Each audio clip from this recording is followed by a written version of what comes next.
what is going to happen tonight.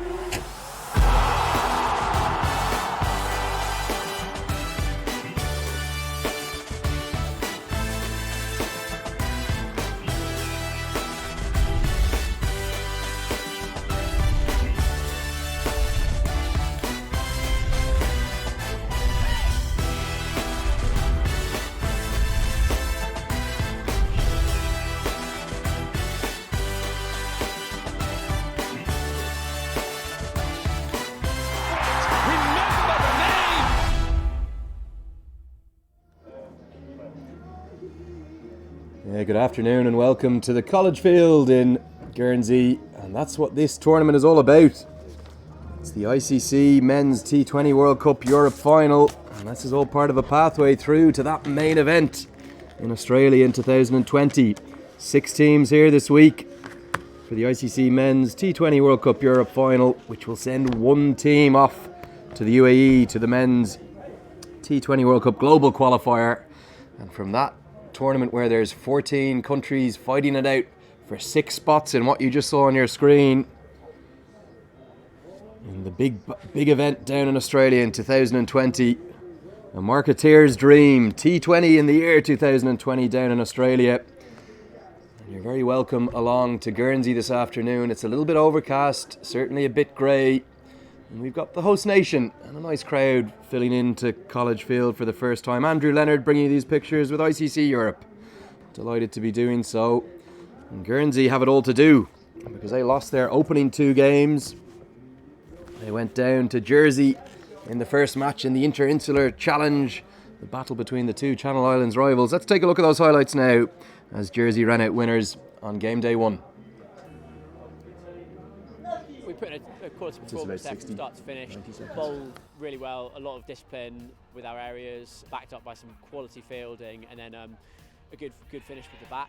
It's always interesting playing them. We've got the better of them at the moment, but they have got some dangerous players, so next time we play them we'll have to obviously perform well. They'd set a decent platform, but we managed to sort of peg them back towards the end of their innings with some good bowling and some excellent fielding. We're going to take each game as it comes, obviously. We've got Denmark tomorrow, which is a massive game for us, and if we win that, we'll be in a good position. Sights obviously are on Dubai at the moment, but we've got 4 more big matches to play. Hopefully we'll win all 4, and then if so, we'll be off to Dubai, which is very exciting.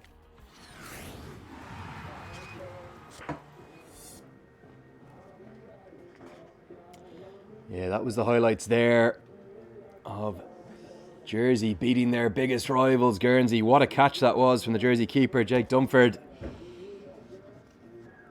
And it was a double header for Guernsey yesterday. They really needed to get back on a winning trail, but they had the challenge of Germany in the afternoon over at the KG5 playing fields. So let's see what happened in that on game day 1 as part of the double header for Guernsey.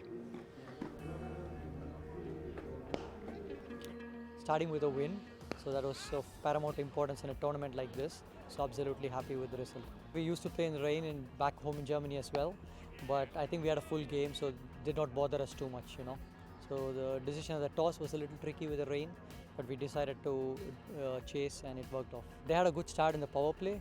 It was important for us to keep our composure in a T20 game. That's, I think, of paramount importance, to keep your composure and come back. And I think that's what we did well after the power play in the middle overs. So we had a couple of bowlers stepping up, bowled tight overs, created pressure, which got us the wickets, and we bowled them out in the end, So that was really, really good from the boys. We're all geared up. It's a great opportunity for all the teams playing in this tournament because, going forward to the next level is a great achievement. And I think we're looking forward to the next games, looking to do well.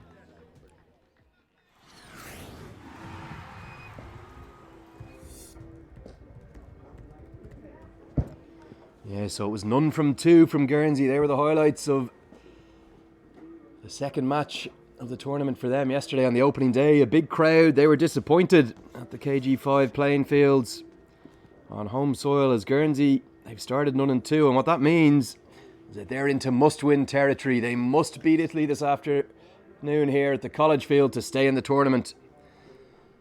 To really have any chance, just one of the 6 sides will be sent off to that global qualifier.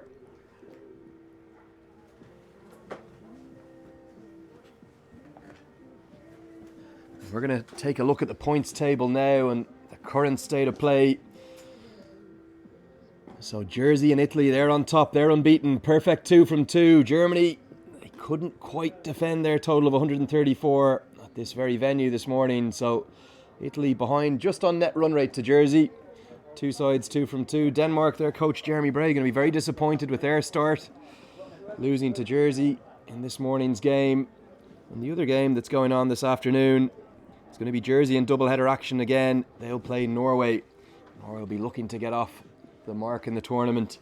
Still lots of permutations possible, but one thing is for certain: Guernsey must win this afternoon to keep themselves in the mix, get themselves back up the table, get the first points on the board. So a crucial game for the home side. And a little earlier on, I was out at the toss, and the Guernsey skipper, he won the toss and he said, we're going to have a bowl first. So we're going to change what we did from the first 2 games. And we're going to decide to have a bowl and see if we can restrict our opposition. That's Joss Butler, the namesake of the famous English wicket-keeper. He's the captain of the local team here. That's the Guernsey side. They're just in front of our position, taking their team huddle. 2 umpires walking out behind them already. So we're nearly ready to go here for this crucial clash for the home side. Umpires Mary Waldron and Alex Worf taking the field in front of the players. Let's take a look at the 2 squads. 14-man squads, just 11 can be selected, of course, and we'll start with the Italy 11. 2 changes from the morning game for them. Abdul Rahman, who was one of the stars of the show, he's been injured, so he's missed out.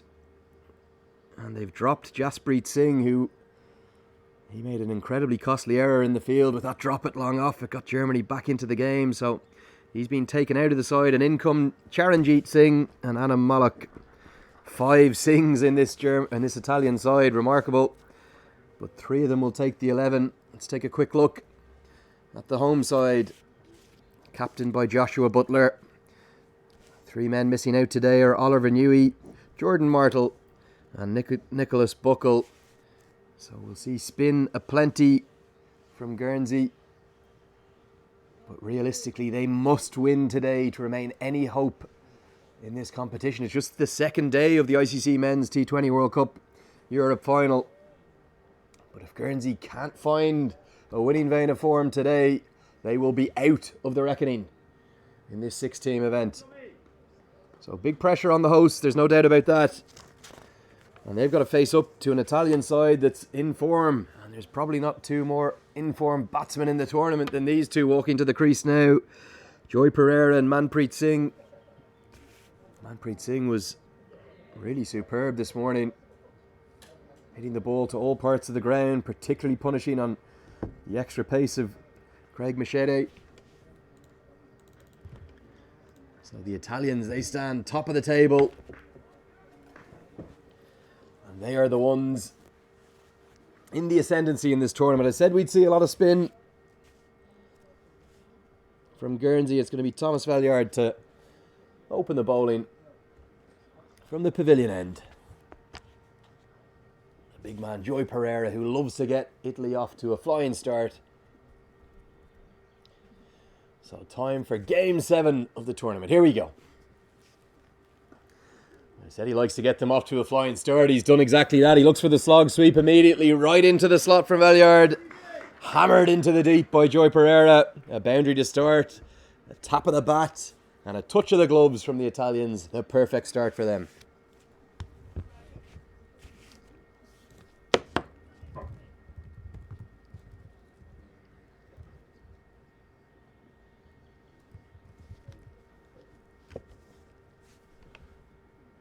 Down the track, it's going to be back-to-back boundaries to start. Really good stuff from Joy Pereira. Uses his feet just a hop, a skip and a jump down the track, and it's hammered over the head of mid-on, who's in the circle. Back-to-back boundaries to start. This tactic of working with spin, costly immediately.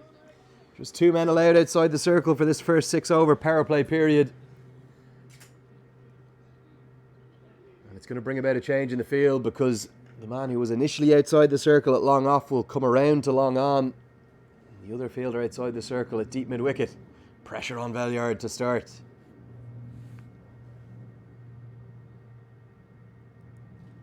Hit down the ground towards that man at long on. It won't be 3 consecutive boundaries, it'll just be a single this time. But wonderful stuff from Joy Pereira, showing why he's such a dangerous striker of the ball at the top of the innings for Italy.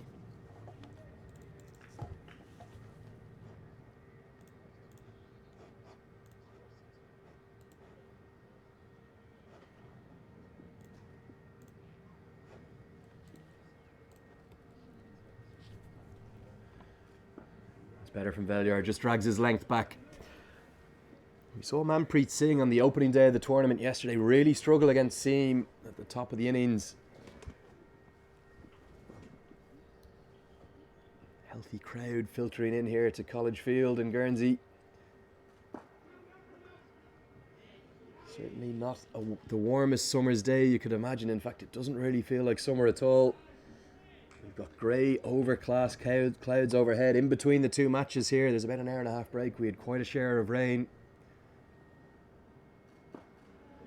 Much better from Valliard to finish his first over. The first of the innings. Italy there 9 for none.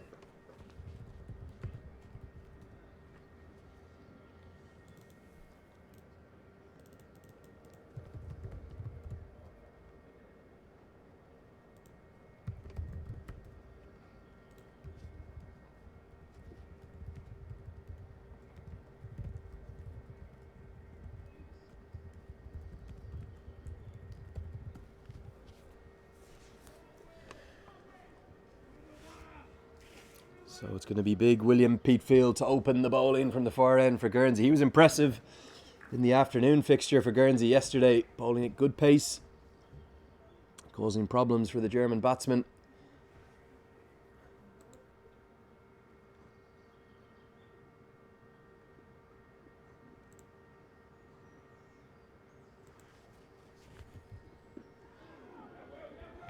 Yeah, good pace to start with from a big, tall, aggressive, fast bowler.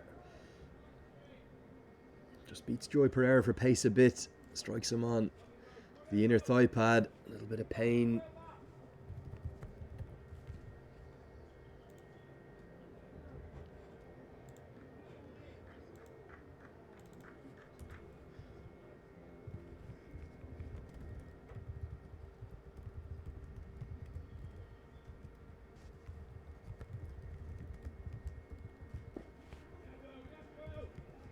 This is good stuff to start with from Peatfield.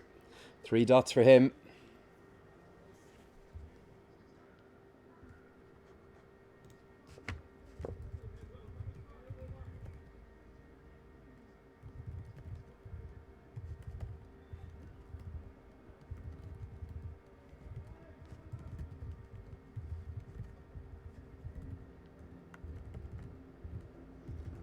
Clipped off his legs. There is protection in the deep on the leg side, but he's going to have work to do. A super stop in the deep is going to save at least 2 runs. Really good stuff there in the deep. That's David Hooper. He had a lot of work on because it was clipped behind square on the leg side and he's in front of square, so good running from him. Bear in mind, this is the 3rd 2020 international in just 2 days for Guernsey, so perhaps a few tired legs. All 6 sides in the tournament will have to play 5 matches in just 5 days, so intense, sharp stuff. Video the format's a beauty. Really good stuff from Peatfield, right on a length. We've seen a few like that. Just if you find the right area on this pitch, you get good bounce, good reward for bowling a good, honest, good length ball. And that's just proved a little bit too good for Joy Pereira. And through to the keeper. That's Thomas Kimber.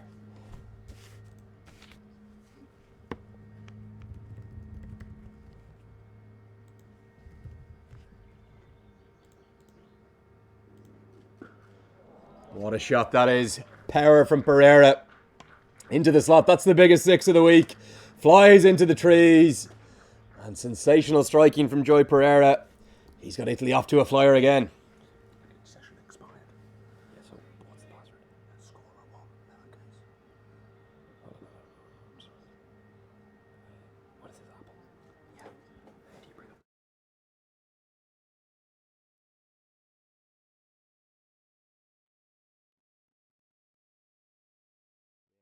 The biggest 6 of the week. I've just had a look back on my screen there. Joy Pereira, you heard the crack out of the middle of the bat. And it flew into the trees, and for the first time this week, we've had to get the third umpire on with spare balls.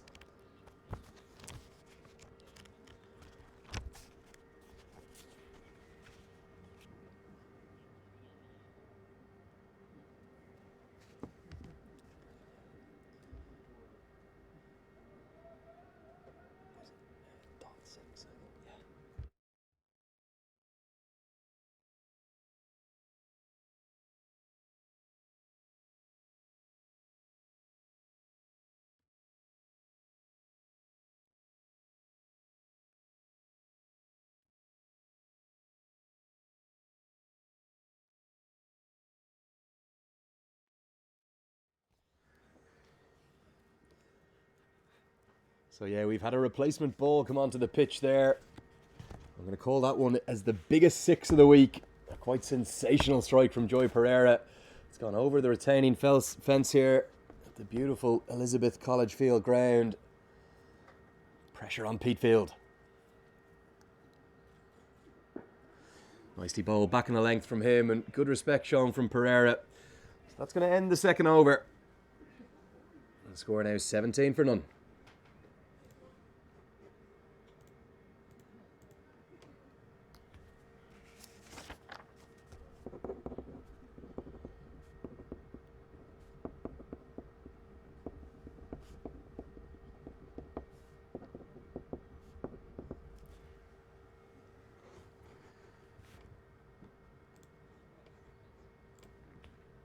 Just going to take a quick look at the points table again, because just to give you an idea of how crucial this week is for these sides, just one of the 6 teams will advance to the UAE to the global qualifier for the ICC Men's T20 World Cup, where they'll have a 6 in 14 chance of sealing their place against the big boys down in Australia, down under next year.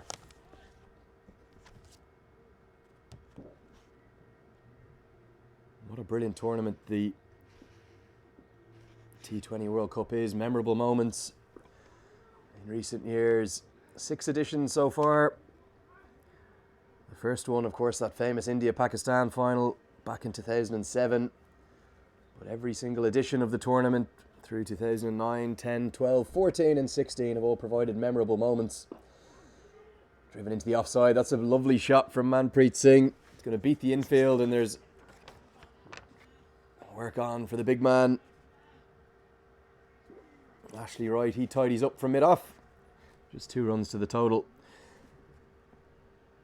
Joshua Butler has been forced into a change of bowling. He's had to go to Anthony Stokes' left arm spin, so one left arm spinner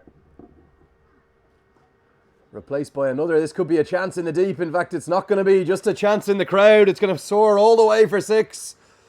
It was a bit of a long hop, really, to be honest, from Anthony Stokes. A drag down.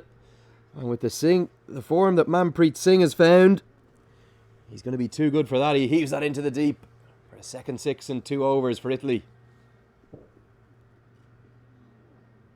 Down the leg side, that one's going to be signalled wide.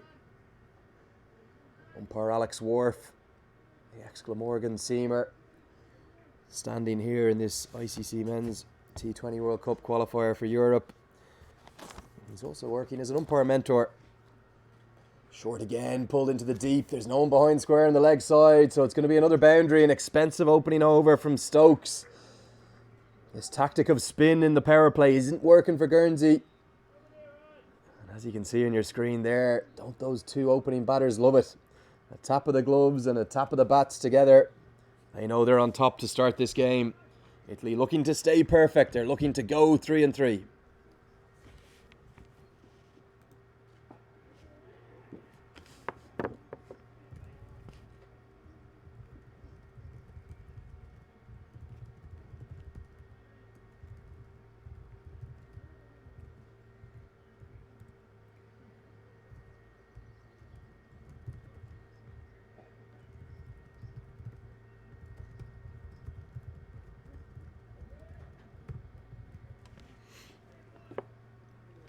So 3 overs gone, Italy 30 for none. And off to a flyer, just what they would have wanted. Speaking with their coach, Callum Pereira, just after the toss, and I said, You're a bit concerned you're batting first. You've won your first 2 games having bowled first.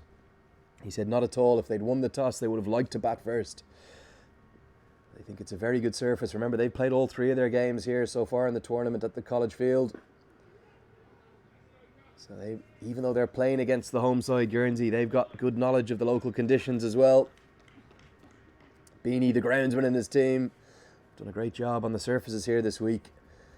We've seen good, true, honest bounce throughout all of the 3 matches so far, but also just a little bit in it for the bowlers. So enough to keep batsmen and bowlers interested. Good cricket wicket without doubt.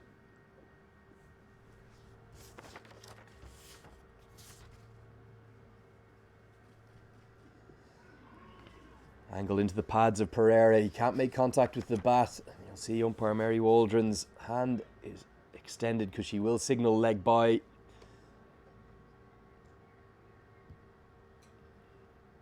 Mary Waldron standing today, the Irish women's wicketkeeper, making her way in the umpiring world.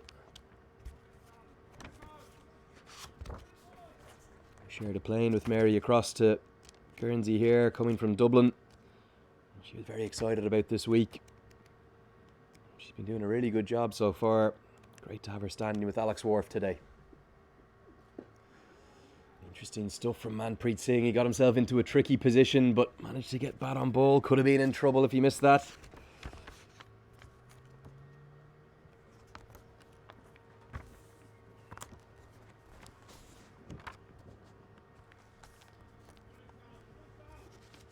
Peatfield extracting good pace from the Rural Or end.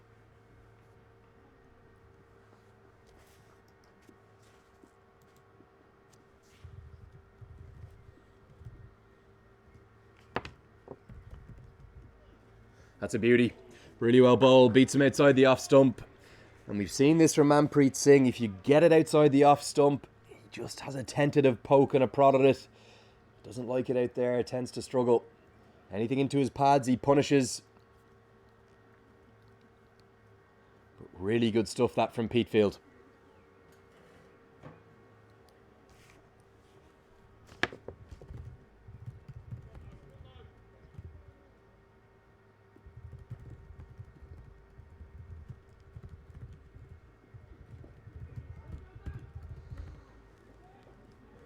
And that's good from Manpreet Singh. Thinks about a second, but wisely sends his partner back. There's Letitia with the diving effort.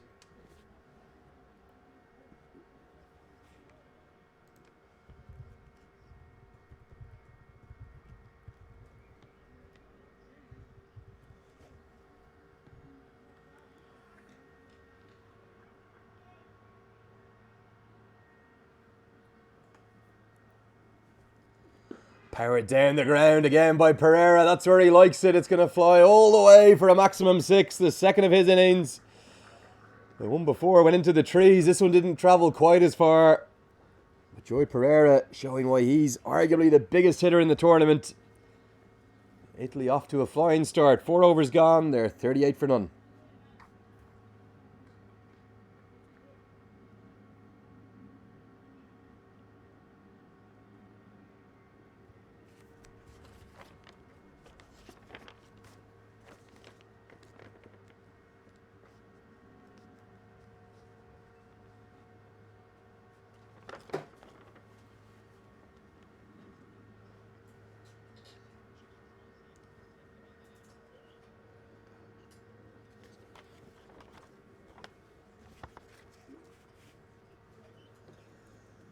So super stuff this from Italy.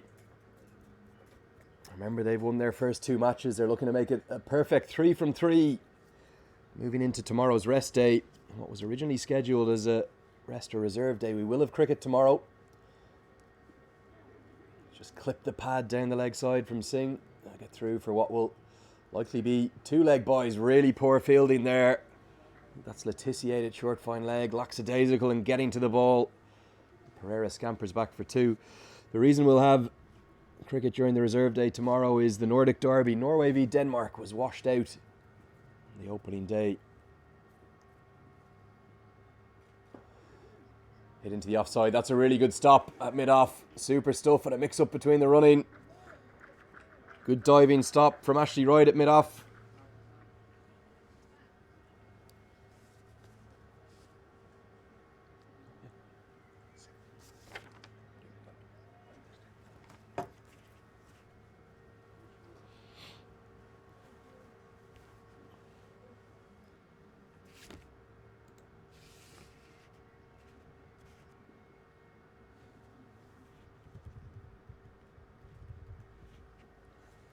Flatter this time, hit down the ground into the sky. What a shot that is. We might have won into the commentary box for the first time. And we do.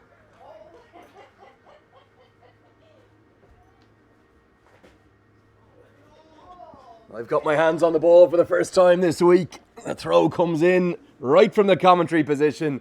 Glorious stuff from Joy Pereira. What a shot that was over mid-off, who's in the circle.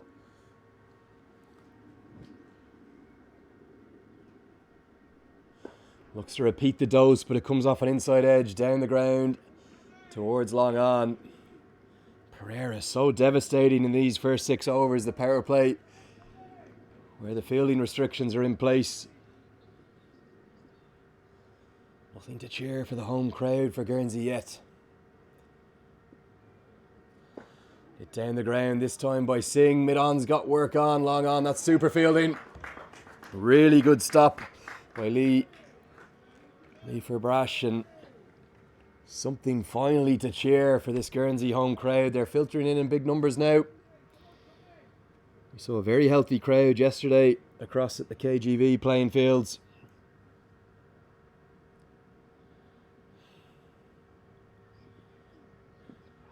Pereira looks for the slog sweep. No contact in the bat this time. A dot ball to end the 5th over.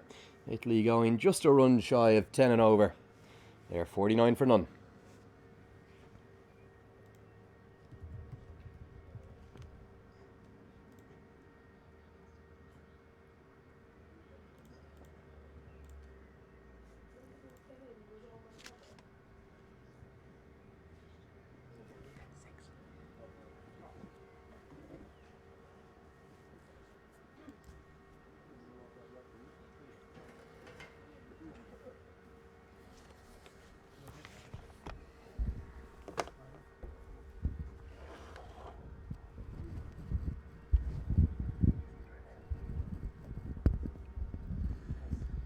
So just seeing a little bit of a delay in play as Joy Pereira took that one on the knee. So just getting a quick bit of the magic spray. I'm delighted to have a guest come in and join me now in commentary. And I've got Mark Ladder, the Guernsey Cricket Board CEO. Correct. Mark, how are you? I'm good, especially as it's now stopped raining. Tell us a little bit about the scale of organisation you've had to put into this week. Well, it starts, I guess, when you actually put in the bid and putting together the documents to sort of try and tell somebody in print what you can now see visibly in the green, which is obviously some lovely facilities.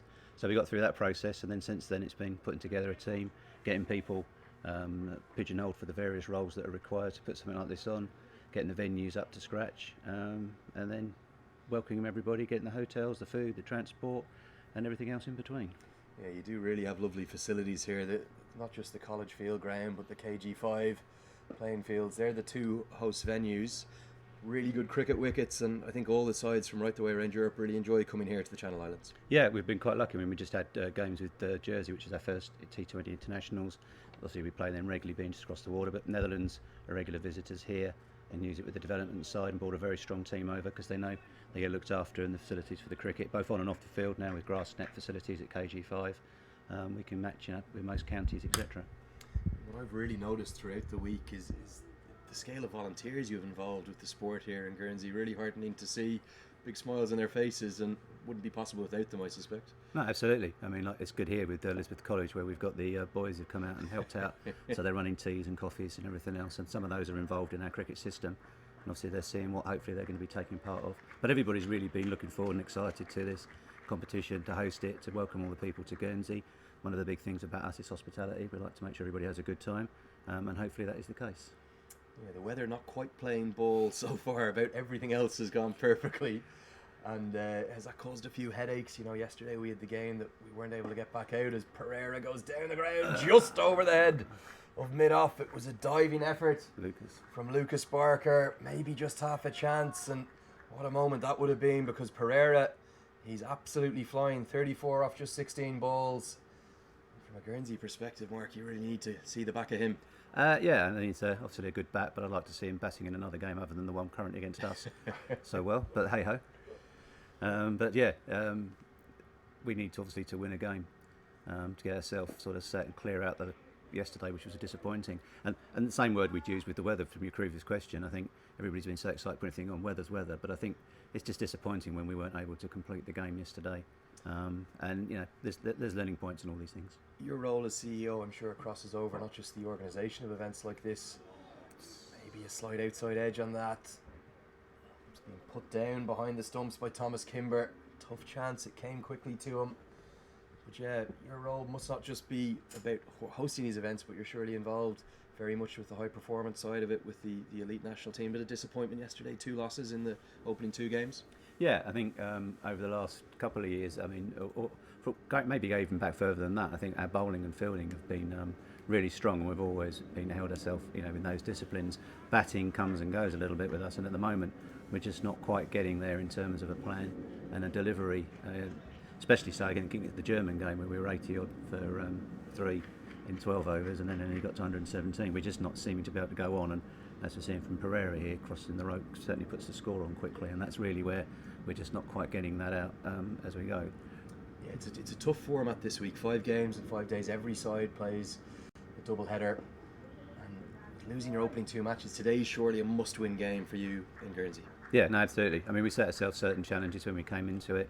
I think a couple of wins minimum, 3 nice, anything after that would have been a bonus. And I think at the moment, obviously, we've now got to win 2 out of 3, so that makes that equation that much tougher. There was a great crowd yesterday at the KG5 playing fields, and they seemed to really be enjoying the T20 atmosphere, getting into it. It was a good day, good occasion, despite the results for Guernsey cricket. No, absolutely. I mean, you know, obviously most of this is about the cricket and what's going on that side of the boundary, but for a lot of this is obviously the opportunity with all this live streaming and everything else that's going on, which is phenomenal, to showcase Guernsey cricket and Guernsey as an island. So a lot of people hopefully came down there, and there was a few different faces, and we've got 65,000 faces, and I don't know them all, but there were certainly some of them I didn't recognise. So from that perspective, hopefully they had a good day and they'll come back and see cricket. And have you been getting good engagement, not just from the government here, but we saw an opening ceremony on the opening night down in St. Peter Port, and lots of different supporters of the game here?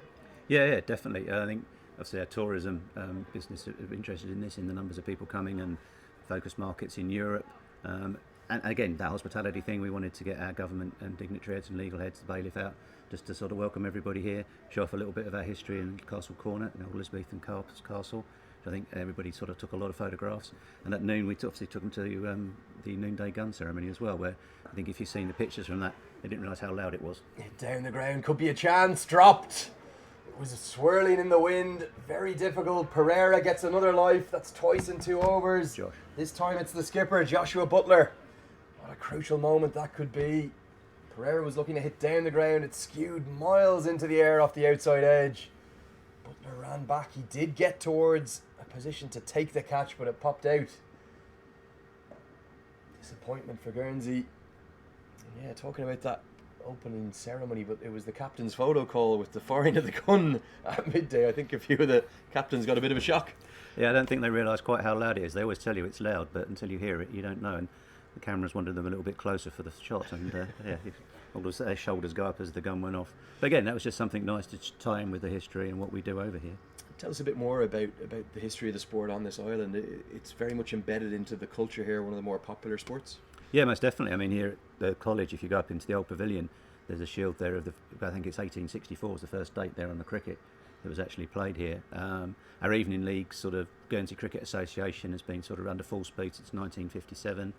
We play sort of T16, T20 cricket, Mondays to Fridays, right through April to September. There's about 30 odd teams playing, 10 weekend sides, and then we have a CI league with Jersey, which has all been aimed around trying to improve the domestic side to catch up with the international game, so there's not that big gap between the top and the bottom of those levels of playing. A big junior system underneath it, and obviously through the schools as we're here today. Yeah, change in bowling here. It's going to be Letitia into the attack with his off breaks for the first time.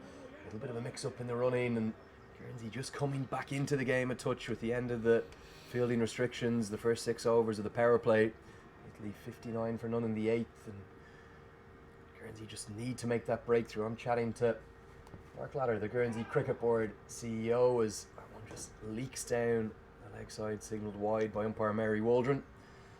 There's been a good growth in the women's game as well, I believe, here in the Channel Islands, not just in Guernsey but also across the water in Jersey. Yeah, definitely. About 3 or 4 years ago, we made a concerted effort to try and improve the women's game and the focus on it. And initially, we just went out and looked at the summer sports like hockey and rugby and said, "What do you do?" The winter sports, and look, what do you do in the summer? And a lot of them came over into the cricket side to stay together as a group. So that's grown from that, and we've now into the 5th year of the Interinsular. This first year was the first one as an international under the new regulations. So that was great to see, and underneath that, as in Ireland, we play at Girls Academy as well. So that's grown big, and we'll hopefully catch up with what's happening now in Europe and in the world on the girls and women's scene. Is being from an island the size of Guernsey, about 60,000 people, do you find that advantageous in some ways? You've got all your community sort of bought into the sport? Yeah, I mean, I think if you look at the sides that have been playing today here, like Italy and Germany, they have the ability with the numbers, which helps greatly, but obviously to get their teams together costs them a hell of a lot and it's very logistically hard, whereas here on an island 25 square miles, whilst we haven't got the numbers, it's very easy to get together and get to do what we want to do. So there's different challenges if you're big and small. It's just a question of doing what you need to do. And we're using 2 grounds here throughout this tournament. Half an appeal for a stumping there. Pereira's foot safely down. We've 2 grounds throughout this ICC Men's T20 World Cup European Final, but how many grounds are there in total on the island? We've got another couple of grass facilities at Portsmouth and then Memorial Field, which is linked to the college here. There's another facility which someone built in their back garden recently, which is nice to be able to do, obviously, if you can, which has got a grass strip on it. And then we've got some other mats in some of the schools. So there's about 8 venues, effectively, between grass and non-turf. Down the wicket again from Pereira. It skews off the inside edge, but it's going to nearly dissect the 2 fielders in the deep. Good work out there. He's going to cut off the boundary. So that's Stokes in the deep. We'll restrict them to 2. That's going to end the 8th over. Italy moved to 65 for none, batting first, and right on top, having lost the toss and being inserted to bat by the Guernsey captain Joshua Butler. Tell us about I know you've been running around organising every aspect of this tournament, but I know you've been watching a bit of the cricket as well. The standard seems to be really quite strong and ever improving within Europe. Definitely. I mean, I think one of the big things that's always said when we go to development meetings is how much cricket can we get to play. One of the big wishes for everybody is to play more. We saw that in Rotterdam in the Netherlands with the 18 games going on then. With 18 teams involved, as the tournament wore on, the standard improved and improved and improved, but the original level was very much better than I think a lot of people expected, and the more they can play, the better they get. And how important was something like the ICC's decision to grant T20 international status to all the associates? What does that actually mean to an associate like yourself? Massive. I think, I wouldn't say we're big, but we've been in the system quite a long time, but I think if you look at the energy and momentum that's created with Malta, Hungary, Czech, and other countries like that now looking to play at that level, which perhaps historically they've always said, well, we want to play, but we can't play. The international thing has given them the momentum to actually say, I actually can play, and they put these games together. So there's a hell of a lot more cricket being played now at international status, and that helps obviously with government funding potentially and sports bodies, because it's officially recognised rather than just a sort of friendly with a small f. So yeah, I think it's been a big thing for us. Putting those Jersey games on just made us, it was a different level. We play Jersey all the time, but the fact that it was an international, the sort of logistical pieces around it that the ICC require to reach that standard just made the game feel even more special. Of course, there's also a T20 international rankings that is taking in, once a side plays a minimum number of matches, it gives you a number in the world which you are currently at, and obviously something to get up the ladder of and aspire to. Absolutely. I mean, cricket is so stats based, isn't it? Individually and team based. And I think everybody wants to see where they are and where they rank in the world. And that, being a small nation, inverted commas, to see ourselves against some of the bigger nations in those rankings gives you a nice fillip. So tell us about this historic interinsular rivalry between Guernsey and Jersey. Jersey came out on top this time 3-0 before the tournament. They also won yesterday, so they're claiming the bragging rights at the moment, as Pereira continues to swing away with reckless abandon, pulling that one behind square for a boundary 4, moves into the 40s.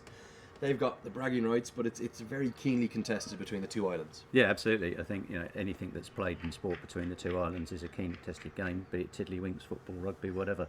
We always want to beat each other, and so no different in the cricket. And I think over the years we've seen it's been quite secular in terms of you get a run of 5 or 6 by one country, and then the other will suddenly come through as the teams and squads rotate, young and old. But I think recently Guernsey have obviously stolen a march, and they're a very good cricket team, as they proved this morning against Denmark, and they'll take some stopping in this competition.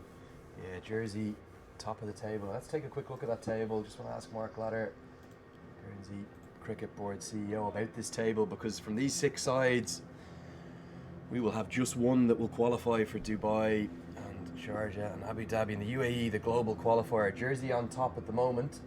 Just come back to the action. That's the first wicket. Letitia is the one who strikes. He gives it a big celebration. He writes it up in a book. He notes it down and sends him off. You can add Manpreet Singh to that list. That's the breakthrough Letitia needed. That's the breakthrough Guernsey needed. And that's the breakthrough that Mark Ladder to my left wants. A big smile on his face. We can always guarantee a little theatre from Lure when he's taken a wicket or done something good. Hopefully he does more wickets and does things good, more joined up. But that's good. And as you say, hopefully that will put a bit of a break on Italy's scoring momentum, because they are looking like they're going to be posting something quite large at the moment. He's one of the big characters in your squad? Yes, definitely. He does like to be front and centre. He's had both hips recently replaced, so he's just coming back through that. Wow. But he's got a big heart. Great bowler for us at these things, from taking the pace off. And when he bats, he's got a little bit different when he tries to bat, so he gives us something in all departments. Yeah, that's the first wicket, and exactly what Guernsey needed. The game was just drifting away from them a little.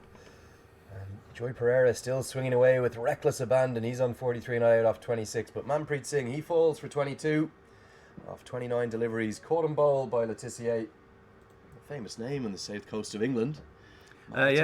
His uncle. Is that right? Yeah. His brother Carl. There's Kevin and Mark. And often it's said that actually Matt was the worst of the 4 brothers in terms of football. But he was the one who made it. And very much made it, and we're all very much proud of him as a player. But so and there's a couple of the other Letitias around, and Mum and Dad I think it might be about as well. Former Southampton and England international Matthew Letitia, now retired of course. His nephew here starring with the ball in hand at the ICC Men's T20 World Cup European Final. Straight away he's going to get off the mark. It's Nick Maiello in at number 3 for Italy. He's been one of the stars of the tournament so far with bat and ball. But arguably the biggest hitter on show, Joy Pereira, he's still there, 43 not out. And he's going to add to that 43 as he comes down the ground. The perfect shot into the side screen, 1 bounce 4. Outstanding from him. And he's shown why he holds the record for the first ever Italian T20 International 50 in that series against Germany earlier in May. Really devastating player. Absolutely, yeah. He's big hits. And not really looking to get that much out of shape. He's just firing through the ball. And there he goes again. That one into the sky. Could be a chance for the fielder at long on. Taken. Pereira goes. Another wicket. Letitia writes him up in the book with the celebration. What a catch that is. 2 wickets in the over. Guernsey back in the game. And the main man to my left can't get the smile off his face. Yeah, hopefully I'll talk that one and maybe I'll bring him some more. Ben Fairbrush with a catch there. What a catch it was. There was pressure on that because he's already been put down twice in the innings. It is, and he's also the development officer for us, so there's a lot of his kids watching him, and he does catching practice, so put that one down, and catching practice on Monday would have been interesting. Might have been a bit of chirping. Yeah, very well held in the deep. That's the second wicket, 2 in the over, so they often say 1 brings 2. Hopefully it brings 5. In this case it did indeed. Andrew Leonard here bringing these pictures for ICC Europe, joined by the Guernsey Cricket Board CEO to my left. The new man to the crease, JP Mead, coming in at number 4. Big ovation for Joy Pereira, the leading run scorer in the tournament now. He's been so impressive throughout. Let's take a quick look at the bowling figures, because all of a sudden things are looking a bit rosier for Guernsey. The left arm spin of Velyard and Stokes has proved a little expensive. Peatfield was impressive despite those couple of boundaries that Joy Pereira hit off him. But Letitia, he's been the star of the show. 2 wickets in the over. Can he make it 3? The nephew of the Southampton forward Matthew Letitia, as I've just been informed. He won't get 3 in the over, but really good stuff from him. It's going to reach the halfway stage of the innings. Italy now 76 for 2. Just finally, before I let you go, I know you have a million things to do around both the venues. Just tell us a little bit about the importance of this tournament for the future of cricket in Germany, in Guernsey even. I think, as I said, it's on and off the field. I think give it for our players as the spark to keep them going and practicing and training. So they've all got full-time jobs, and the time they give up to their cricket is for this sort of occasion, to be able to be out there for the people that are watching, to understand and see what we're doing, the kids that we've got all around, to aspire them to want to wear this green shirt in tournaments of old, and for us as an island to be able to show what we can do. It's a beautiful island, it's a lovely place to live, great place to play cricket, and for people to come across and see what we're up to, visiting teams, etc. We welcome quite a regular courage teams across, and just putting us in a spotlight, and hopefully we come up looking decent. Any special notes of thank yous or anything you'd like to get across before I let you go? I think especially obviously to the grounds, to Stu and Beanie, who've been running both the pitches, because I think sometimes they're the forgotten heroes of what these tournaments are, because that bit of grass out there is very important to what we're trying to put on. Carl, who's been running the tournament for us, and all the new helpers, volunteers, etc., who, as you say, are quite numerous, so I just have to do a collective thank you there. That's Mark Ladder, the Guernsey Cricket Board CEO. We thank him for his time. We wish him well for the rest of the tournament. Hopefully his side can get on the winning trail this afternoon in front of what's a growing crowd here at College Field. And he's brought about a couple of wickets with his stint in the commentary box. Almost a mix-up, nearly a third one there. Really interesting to hear Mark Ladder's thoughts, so we thank him for that. Into the 11th over, Italy going almost exactly 7 and over at the moment. It's going to have to be Maialo and Mead who'll need to rebuild now for the Italians.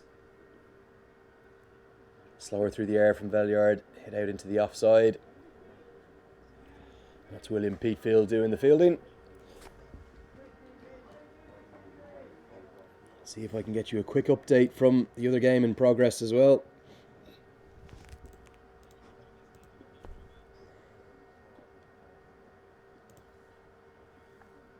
Reverse sweep, brilliant. That's a superb shot from JP Mead. He just got down on one knee. Not only went for the reverse sweep, but hit it with real power. Caught the ball on the full from Valliard, and there's only one fielder behind square on the offside. As soon as he made contact with that, it was a boundary all the way. Good innovation from Mead to start his innings.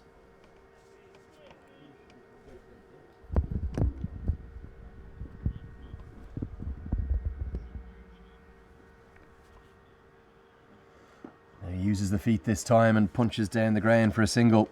Good batting this from Mead to start his knock.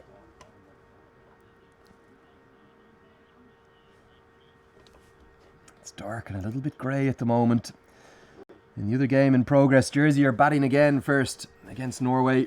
62 for 2 in the 9th over.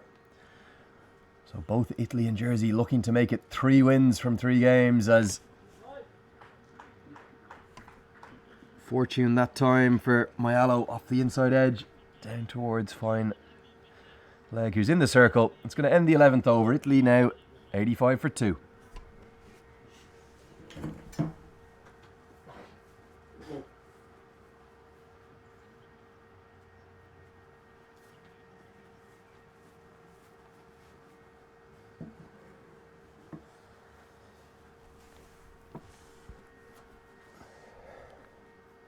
This trial by spin for Guernsey is going to continue.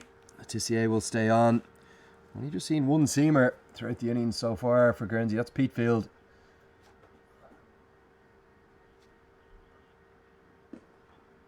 It's good from... very good from Maialo, just working it down to long on for a single. Letitia, as we heard the Guernsey Cricket Board chairman Mark Ladder telling us, remarkably undergoing a hip replacement. He's just working his way back to full fitness. Good to see him back out representing his country.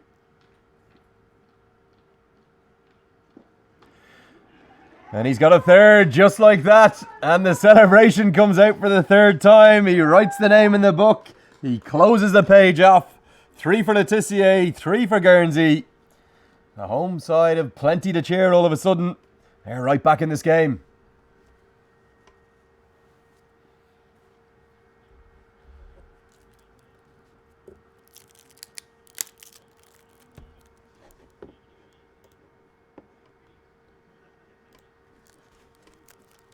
This game has turned on its head all of a sudden here at the college fields in beautiful Guernsey, because the host nation all of a sudden have smiles on their faces. There's an opening partnership between Joy Pereira and Manpreet Singh that was worth 70, but since then it's been 3 wickets in just 3 overs for 16 runs. And Guernsey, they're right back in the mix of this match. And crucially for them, right back in the mix of this tournament. Remember, they must win today. If they lose and go 0-3 in the tournament, they cannot qualify from this event.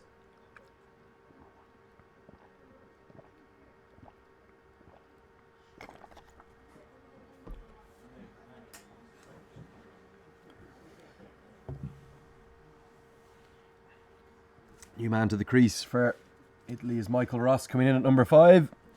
The off-spinning all-rounder. He's got to face up to the off-breaks of Letitia. What a comeback from Letitia this is. He looked innocuous yesterday at times. Really struggled to find his length, bowling quite a few full tosses in the second game against Germany. Just as I said, he does deliver another full toss. But 3 wickets in his 3 overs so far.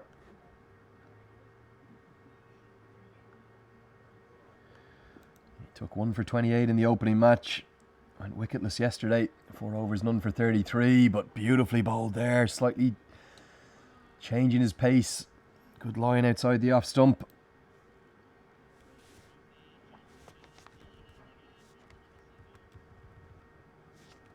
We've got to love the celebrations. Writing the name up in the book. I think he might have learnt that one out in the Caribbean Premier League. Letitia. Really good stuff from him. That's the end of his 3rd over. He's got 3 for 15. All the 3 wickets so far. It's a fall for Guernsey. The end of 12 overs. Italy, they're 88 for 3.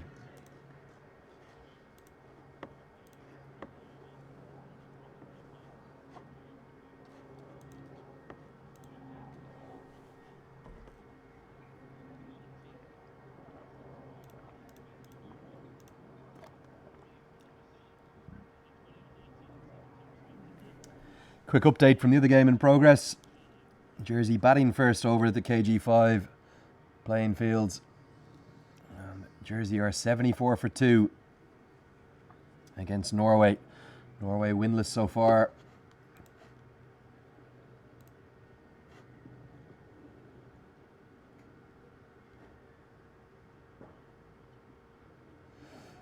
Nicely bowled outside the off stump.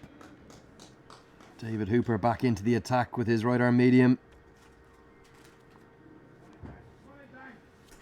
So 5 bowlers utilised so far for Guernsey. That's a sensational catch. Absolutely brilliant from Hooper.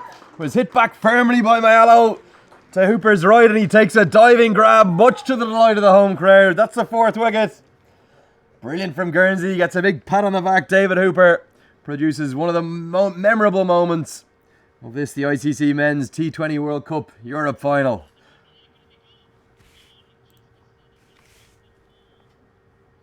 Oh, I've just watched that back on my screen. What a catch that was. It was driven powerfully to his right. And he was falling away in his follow through to his left, so he had to dive full length across to his right, stuck out his right hand, and he clung on. One of the catches of the tournament so far from him. And David Hooper has his 1st wicket. This game has turned on its head. Italy now struggling. 88 for 4.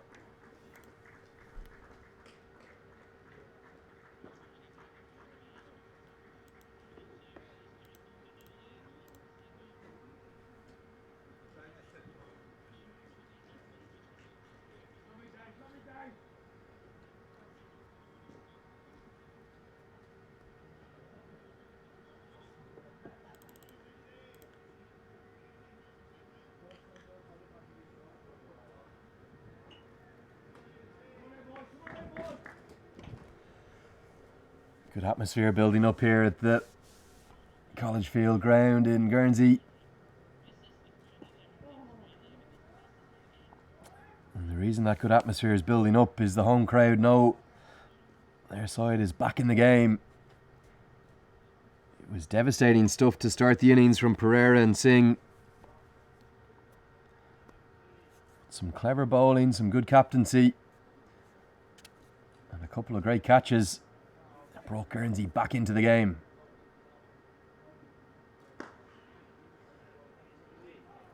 Yeah, good this from Hooper, just bowling tight lines, stump to stump.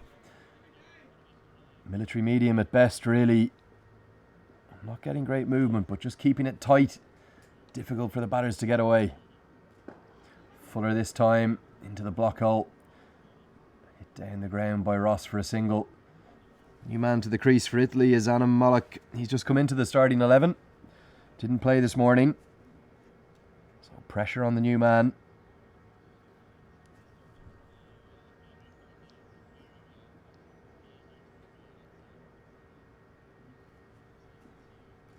Pulled into the deep by Malik. What a shot to start his account for the ICC Men's T20 World Cup European Final. The boundary to end the 13th over. Seizing on a short delivery from Hooper. 6 runs and the wicket coming from it. After 13 overs, Italy are 94 for 4.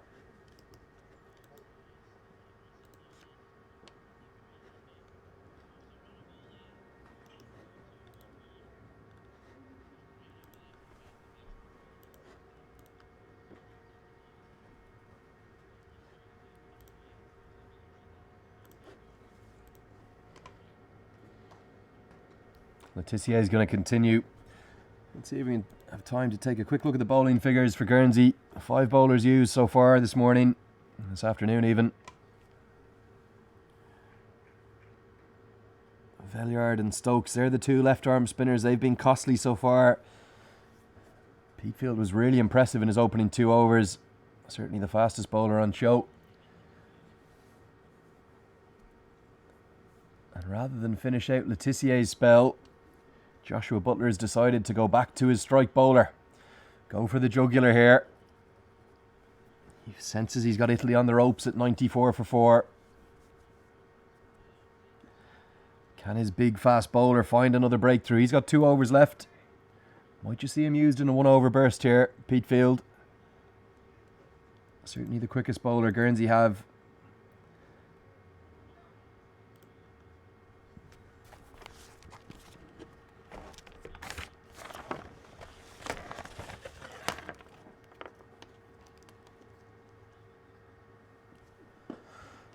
Powered down the ground. That's a glorious shot to start Peatfield's comeback from Michael Ross. His first boundary of his innings. Just a flick of the wrist, straight down the ground. It beats the fielder at long on, who's quite wide. Boundary 4. Letitia shrugs his shoulders in the circle at fine leg. I think he wanted to be kept on. Down the leg side this time, a wide. Just give you a little bit of a weather update. It's grey and dark and overcast. Wouldn't be surprised if we possibly get another shower at some point. 3:45 p.m. local start for this, the second of a double header of matches on game day 2 of the Men's T20 World Cup Europe Final.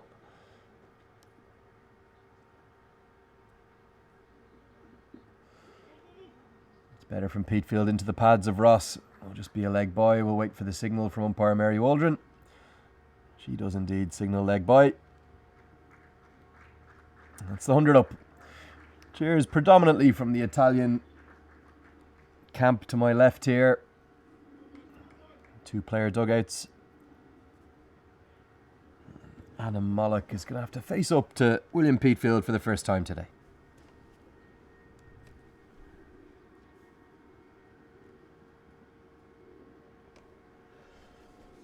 A good aggressive start this from Malik to his innings. He wants 2. Throw's gone to the far end. Could be half a chance. Given. I just wonder, did he drop it onto his stumps? Michael Ross throws his hands in the sky. Asked Malik what he was doing. That's the 5th wicket. Great joy for the home side. He was clearly short of his ground. And perhaps he just flicked the ball onto the stumps. Really good fielding in the deep. Because the thrower saw that Mollock was going to the danger end. Peatfield parried the ball back onto the stumps. Michael Ross caught short, and he's absolutely raging with his partner. A fast walk and a fast exit off the ground for him. He wasn't expecting to come back for a second. Italy's innings just starting to waver, really. 100 for 5 now. It's going to be Rakibul Hassan to the crease at number 7.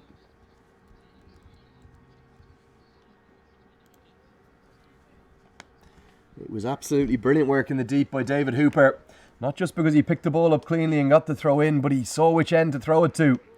Adam Mollock was always going to make his ground at what would traditionally be the danger end, the shorter throw for the fielder. But the throw went to the bowler's end. And Peatfield parried it onto the stumps, and umpire Mary Waldron got her finger up.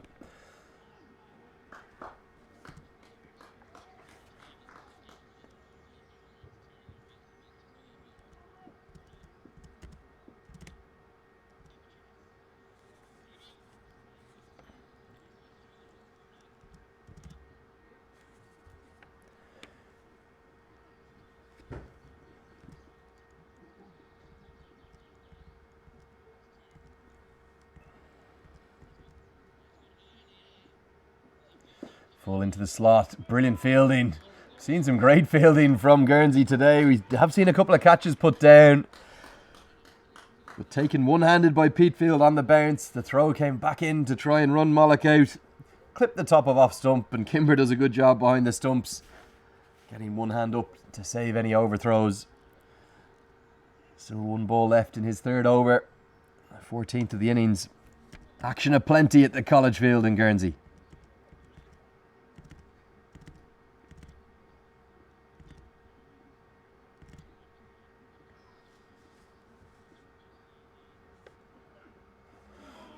Looks for the pull shot, Mollock, but not short enough to do that. And Peatfield doesn't mind letting him know he's down the track. He's having a few words. Good aggression from the big fast bowler. Tend to see that from Quicks. Good stuff this from Guernsey. Getting the home crowd going. 101 for 5 now after 14.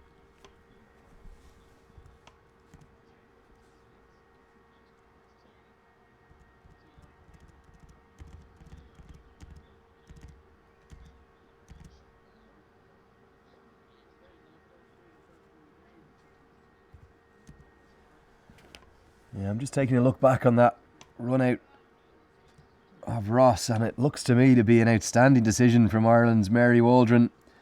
The dive came in from Ross.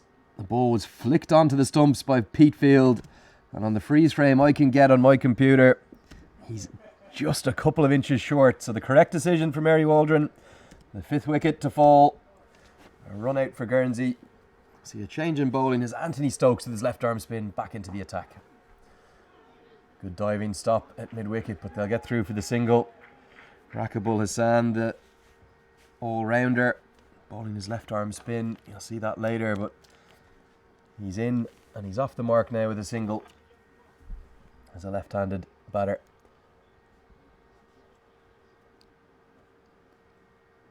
Some changes to the field, and Stokes operating with 5 fielders on the leg side, 4 on the offside. No one behind square on the offside. Nice batting from Mollock, just clipped off his legs for a single.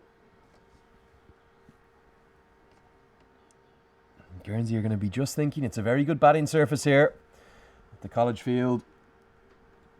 If they can restrict Italy to something in the region of 140, they'll be backing their batters to chase that down and get a first win of the tournament. Going to be runs coming here though, off the inside edge, not exactly where Rakibul Hassan intended to hit it. It skews off the under edge from the attempted slog sweep. Fine leg, of course, up in the circle for the spinner. It beats Ashley Wright and runs away for a boundary 4.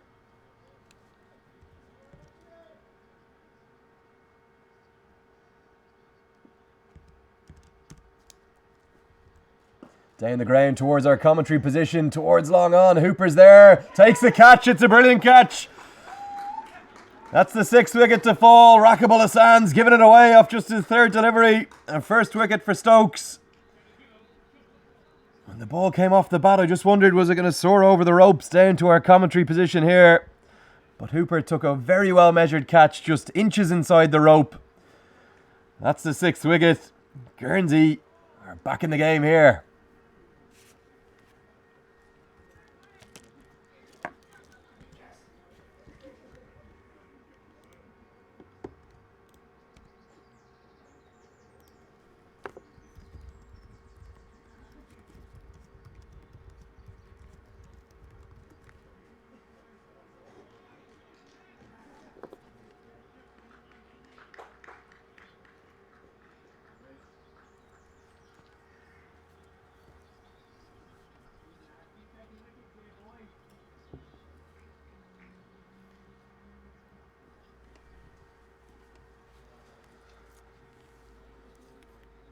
So into the 15th over.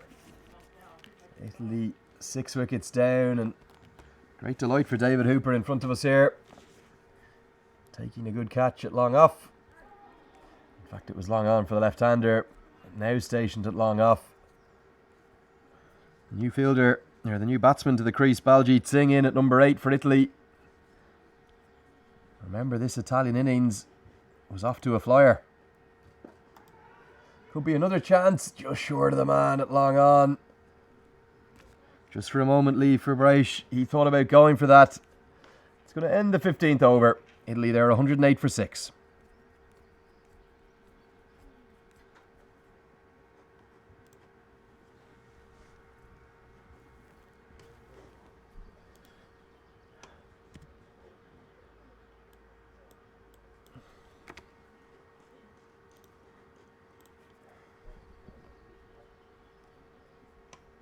Let's take a look at the points table. That's the state of play.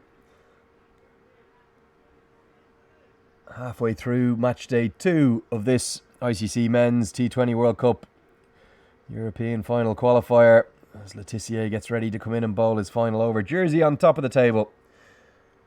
Only because of net run rate over Italy though. Both of these sides looking to stay perfect this afternoon. Make it 3 wins from 3 games. Tissier back into the attack with his off breaks. Look for a quick 2. Could be another chance. A big appeal given. That's the 7th wicket. Great delight from Guernsey. Italy are collapsing in a heap.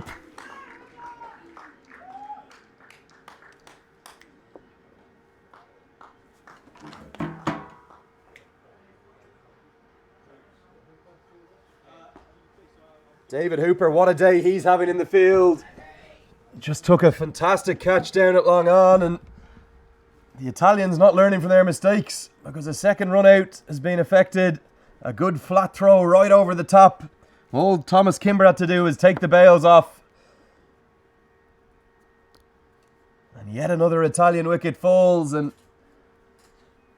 it looked like Italy were in a dominant position.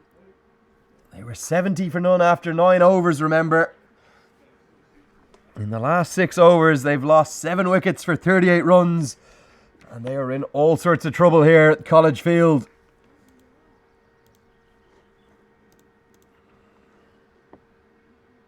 Really brilliant fielding from David Hooper, showing his all-round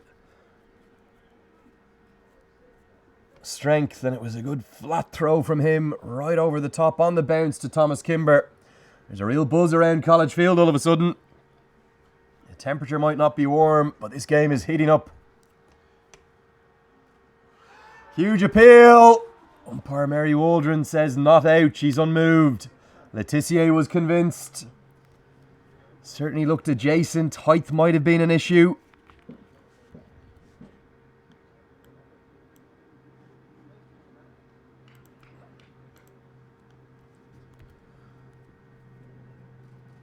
Another big appeal again. I'd say height an issue.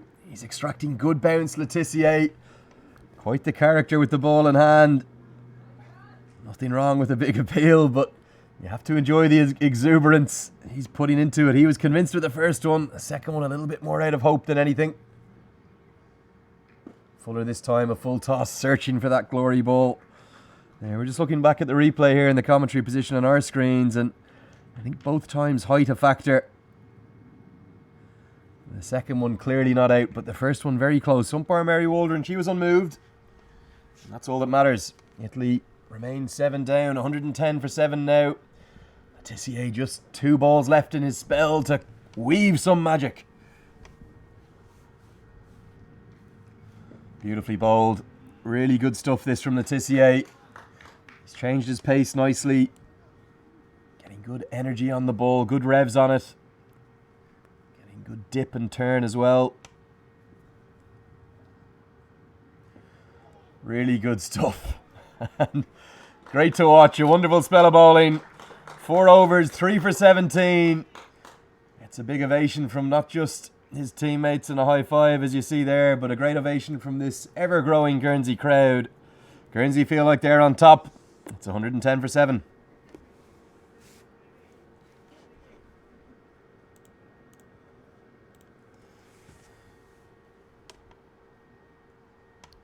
Here's the batting card, and what a tale of woe it's been for Italy after that opening partnership. Pereira and Singh, sensational at the top. But since then, for Italy, it's looked a bit like a phone number. 7-6-6-9-5-0. Not much joy for them in the middle order. 7 wickets falling for just 38 runs. And Boldham, another one gone. This innings is falling in a heap. 8 for now. This time it's Thomas Valliard with the wicket. A late cut attempted by the skipper, Shan Munasinghe. Italy collapsing like a deck of cards. Guernsey, and most importantly their fans behind them, they start to believe.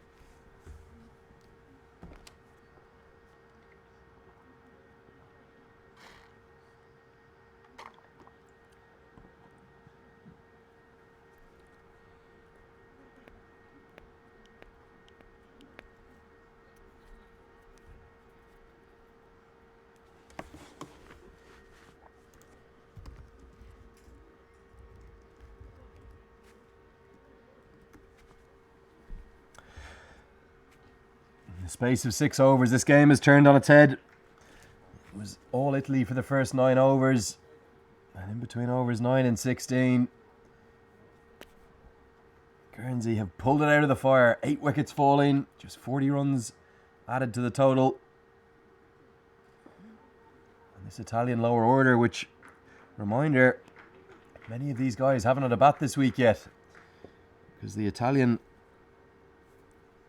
frontline batsmen have been so impressive. The opening partnership combining with Nick Maiello and Michael Ross and JP Mead in the middle order. They've been leading the way for the Italians. The lower order look like they haven't had a bat all week. It's because they haven't. What a difference about 30 minutes or so makes. On home soil, Guernsey really turning it around. Our spinner's turning the screw now as well.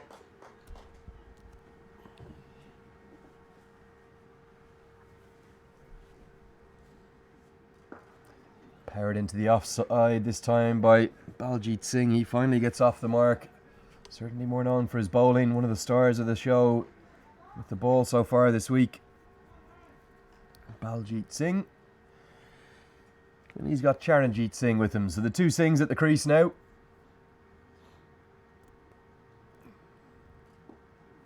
5 Singhs in this Italian squad, remarkably. And another mix-up. They're not going to take on the arm of William Peatfield. Guernsey are a buzz. 3 overs left in this innings. Italy are 113 for 8.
David Hooper back into the attack now. Brilliant in the field. Trying to close out this innings, looks for the Yorker. He's got 3 men in the deep on the leg side. No one in the ring outside of fine leg on the leg side, and 2 men in the deep on the offside. That's a deep extra cover. And a long off. Good aggressive stuff this from the Guernsey captain, Joshua Butler. Oh, another great Yorker. That's what Hooper is known for, finding the block hole. Getting it full and straight, bowling stump to stump.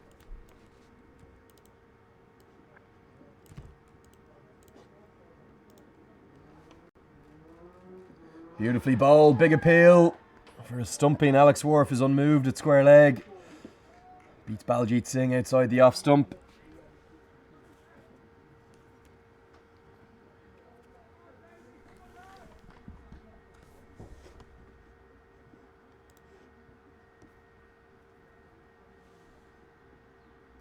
Slower ball this time from Hooper, hit into the offside. There will be runs here. At least one to the total, but good fielding again. This time it's Stokes out, acting as the cover sweeper. Guernsey looked like a different side to the one that was in the field yesterday. Confidence restored, and beautiful bowling that from Hooper. At the end of 18, Italy just 115 for 8, and remarkably, in the last 9 overs, they've just scored 45 runs for the loss of 8 wickets. So where's it all gone wrong for the Italians? Top of the table, joint on points with Jersey, who are in action currently against Norway. I'll give you a score update from over there as well. Jersey 131 for 3 in the 17th over there, so they're right on top. But as you can see by the points table on your screen now, it had been the perfect start for Italy. 2 wins, 2 matches, 2 wins, 4 points, and a good healthy net run rate. But in the course of the last 9 overs, under considerable pressure from the home side, Guernsey, everything seems to be just going wrong for them. Italy have just 12 balls remaining to try and get up towards something like 130 or maybe 140.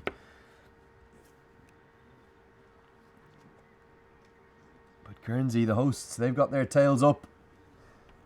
And they're going to be fancying themselves to close out this innings and chase it down to get a crucial first 2 points on the table. Reminder that if Guernsey lose today, they are out of the reckoning to seal that one place that will qualify from this week to the ICC Men's T20 World Cup Global Qualifier that will be held in the UAE in October. So what a prize it is for one of the sides on offer this week. 6 teams, 5 games each, but just one place advances to the UAE. Peatfield back into the attack for his final over. This time coming from the pavilion end. More good fielding in the deep. It's Stokes again out there. The 2 Stokes, David Hooper and Peatfield, all been really good in the field. Lee Forbraish as well. Guernsey really have turned this game around.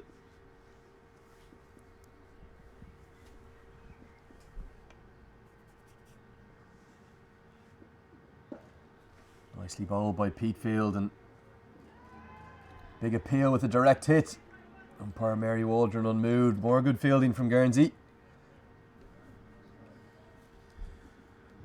Charanjit Singh just able to get back and make his ground. Certainly more known for being a bowler, Charanjit Singh, than a batter. But this entire Italian middle order, not one of them have got to double figures yet.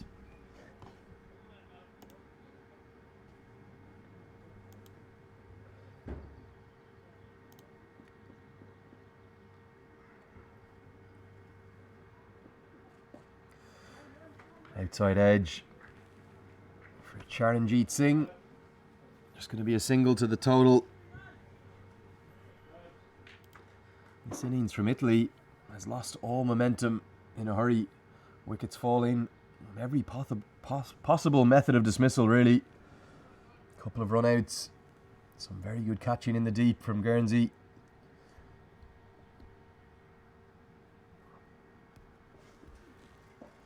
Hit into the deep. It could be yet another wicket. And it is going to be another wicket. This time it's Matthew Stokes that takes the catch in the deep. That's the 9th wicket to fall. A poor shot, really. Lofted into the deep. Never got close to clearing the rope. Italians, they are in disarray. Their head coach, Kellen Pereira, must be asking, what have I just witnessed over the last 9 or 10 overs? It was a length delivery. Looked to be heaved into the deep, but never even close to clearing the rope. And an easy catch for Matthew Stokes out at Cow Corner. It's going to bring the number 11 to the crease. You'll see on your screen there. That's Shamira Karupu, the off spinner, coming in at legs 11. 9 wickets falling for 47 runs in about 40 minutes of the most remarkable cricket you'll have ever seen.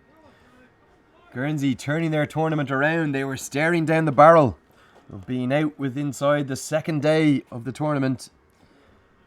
If you lose 3 matches this week, you cannot advance to the UAE. They've got to win 3 and hope that their net run rate will give them a chance. But they have hope and they have life now, Guernsey. They're right on top against Italy.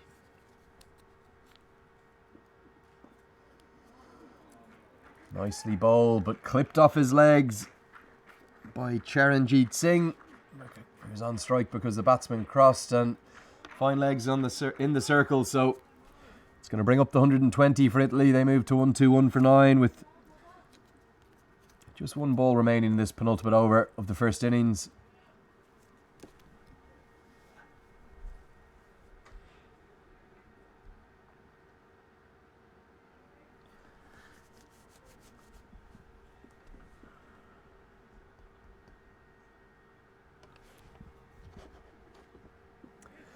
Wide outside the off stump, but will be okay for umpire Alex Wharf to signal the dot.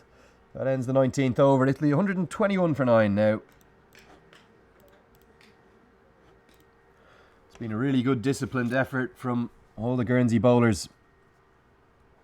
Standouts for me, really, Luke Letitia, 3 for 17. And the man who's going to bowl the final over the innings, David Hooper. He's got 1 for 13 off 3 at the moment.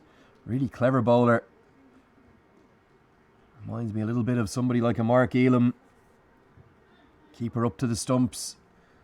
Doesn't have strong pace. Maybe a little bit like an Ian Harvey as well. Full of his bag of tricks. Keeper up to the stumps. Stump to stump. Lots of slower balls. Finds the block hole with the Yorker well. Very clever bowler. And the Italian batters just haven't been able to get him away. Karupu at the crease, facing for the first time. Slower ball, bowled and brilliant from Hooper. Just as I talked about the slower balls, the bag of tricks that he's got. The cries ring out from the sideline of Hoop. And delight for him and delight for Guernsey. What a 40 minutes we've seen. Italy have been bowled out in the most remarkable of circumstances for 121. With 4 balls remaining of their 20 overs. Just the fight back that all the Guernsey home fans were looking for. And the big home crowd, they're delighted. Could we be looking at a reversal for Italy? Joshua Butler and his side would like to think so. Great celebrations for them. High fives all around. Letitia, the star of the show, but really good stuff as well from Hooper. Stokes' left arm spin and the good pace of William Peatfield. They're going to get a great ovation here, I suspect, from the home crowd. Delight for Guernsey. Look at the body language they're walking off with. Great joy. Super effort. They get a great ovation, as I thought they might. All the bowlers walking off together. That's lovely to see. A real team effort from them. Home side at the College Field here. So let's take a look at the batting card. As the groundsmen get ready to do their work, Beanie and his team. Italy 121 all out in 19.2 overs. Joy Pereira, the star of the show with the bat, but when he fell to what was a very good catch down at long on, under great pressure, having already been dropped twice, The Italian innings just fell in a heap. Look at those numbers: 7, 6, 6, 9, 5, 3, 1, 8 and 0. Not a single man outside of the openers getting into double figures, as the Guernsey bowlers excelled after the power play. 3 wickets for Luke Letitia, 2 for David Hooper, and a wicket apiece for Valliard, Peatfield and Stokes. The celebratory tunes ring out in the Guernsey team tent to my left, and that's the state of play. Italy 121 all out from 19.2 overs, bowled out inside their 20 overs, meaning that they're going to need to restrict the host Guernsey to 120 or less to stay perfect and keep their unbeaten record. But for Guernsey to get a first win of the week, they'll need 122 to win. And we're going to be back with you in about 15 minutes' time with all the action from College Field for the second innings.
Welcome back to College Field in what is a very overcast Guernsey. It's a little bit of a midwinter's day, really, to be honest with you. But we've got some great action on the pitch. It's cold and dark. It feels like there's a bit of damp in the air.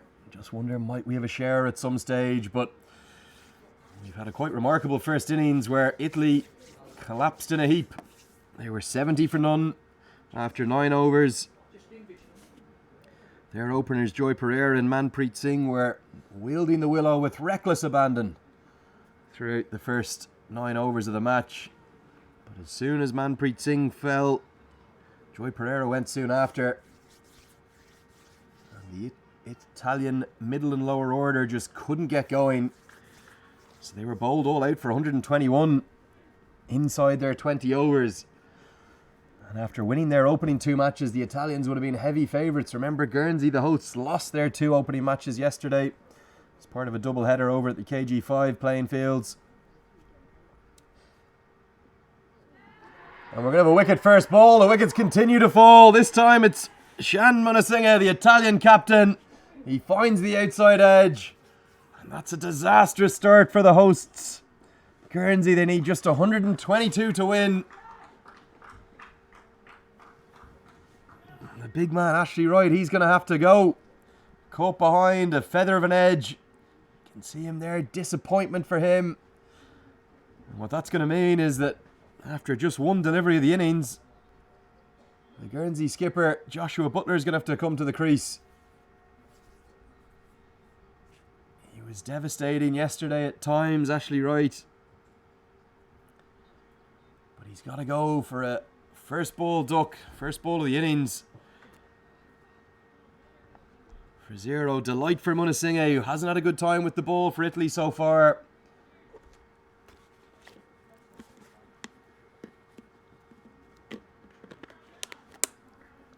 Just like that, Guernsey on the back foot in this chase of 122 to win and keep their hopes alive in this tournament.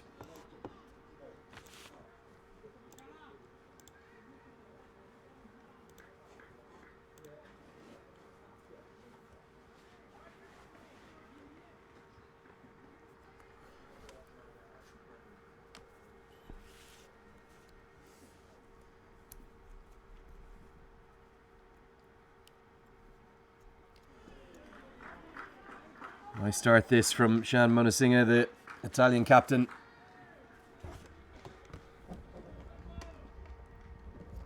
Wicket off the first delivery of the innings.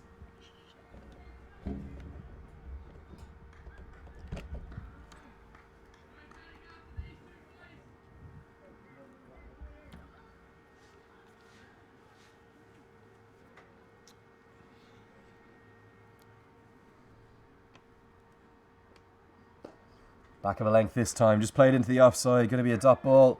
Healthy crowd has built up here in College Field. It's a cold Sunday afternoon. It really doesn't feel like June, to be honest with you. Several of our production team here, they're in 4 or 5 layers, trying to stay warm and keep out of the cold, unseasonable weather that's been hovering over northwestern Europe throughout the recent weeks.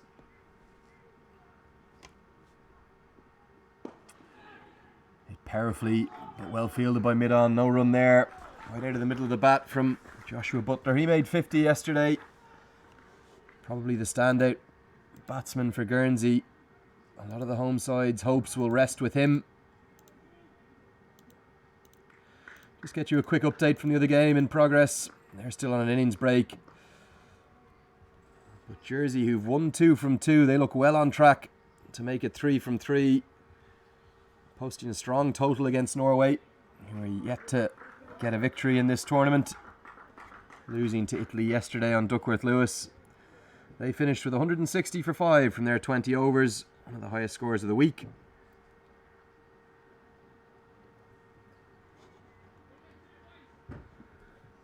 Ben Stevens making 44 and Jonty Jenner 35 over there.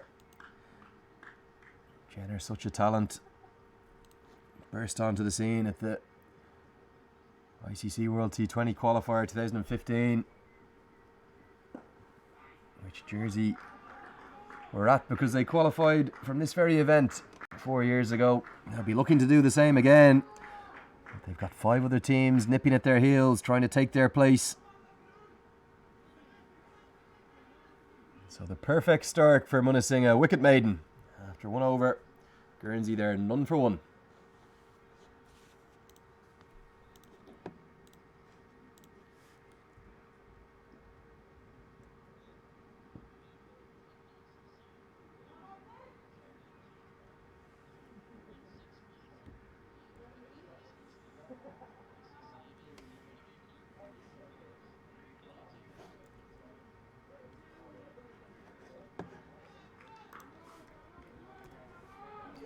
So it's going to be spin to start. We saw that this morning from Italy.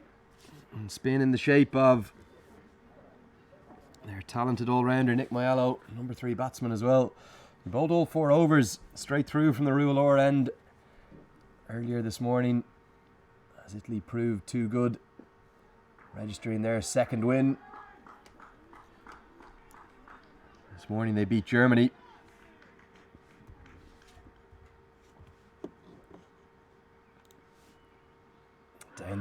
Down the leg side, umpire Mary Waldron extends the arms to signal wide. The first runs of the innings.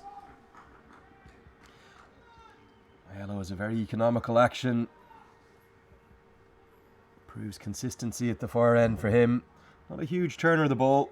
Tends to drift it on with the arm a little bit. You can see there, perfect example. Just skids on with the arm. Not a huge amount of turn, particularly with the new ball. But has used that to great effect in the power play. Difficult to get away. Down the track this time.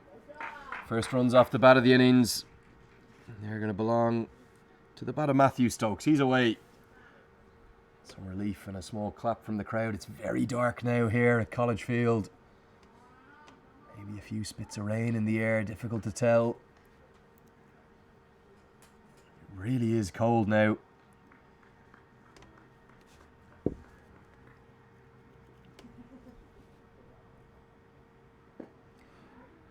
Driven by Butler into the offside, no run there. Joss Butler sharing a name with the famous England wicketkeeper who's proving such a star at the ICC Cricket World Cup.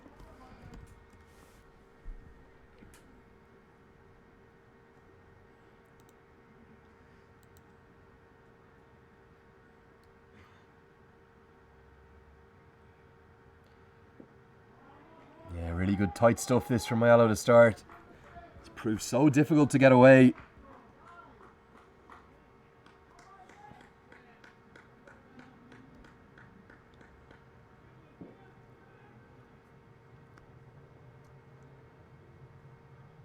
Shorter this time. Can't pierce the infield. Butler. Big cheers from the Italian bench to my left. So they're trying to get their side back into the game. There's definitely some spits of the rain in the air now. Very dark for just 5:26 local time.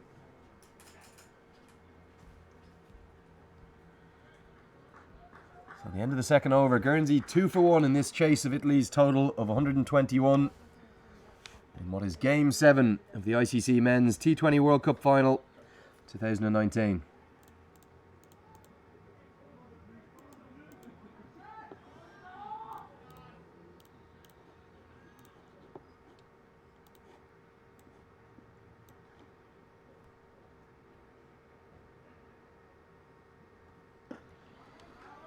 Good from Shan Munisinghe. He struggled with the ball in the 2 games, the 2 opening wins for Italy.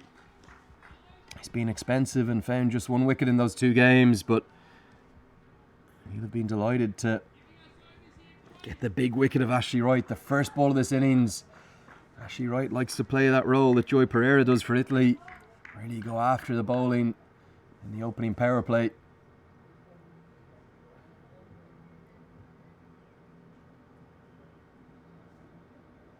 Down the leg side this time, umpire Alex Worf will extend his arms and signal wide. So just 1 run from the bat so far this morning, this afternoon even. 2nd of 2 games at College Field today. Earlier on we saw Italy triumph over Germany in what was a closely fought clash.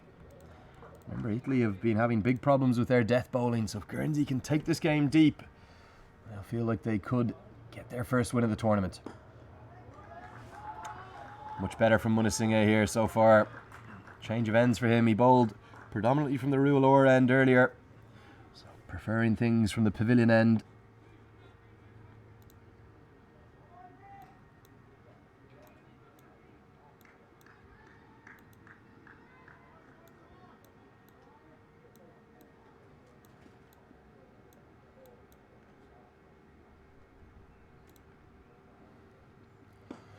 Just onto the legs, more dots coming. And every dot is getting a huge cheer from the Italian bench. And the team tent over to my left. They're perhaps trying to even out the balance. They don't want to give the home crowd anything to cheer about. Nervous times this for Guernsey. They're in a must-win situation.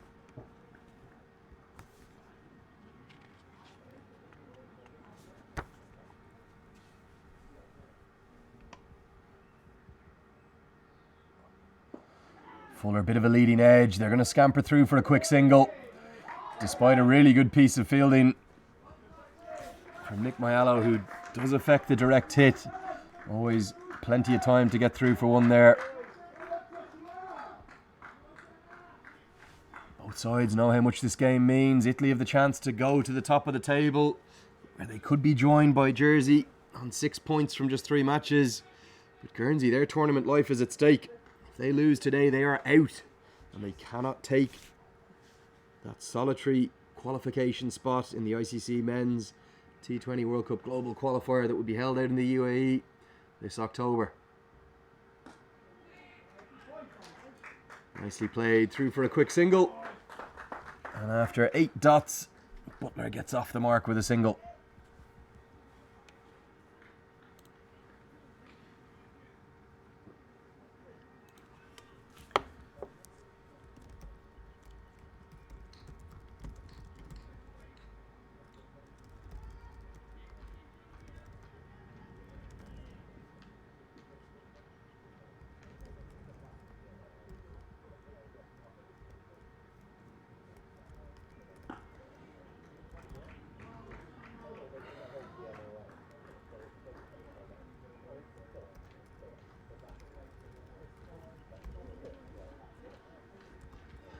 Yeah, good tight stuff from Munasinghe. 3 overs gone. Guernsey, they are 5 for 1.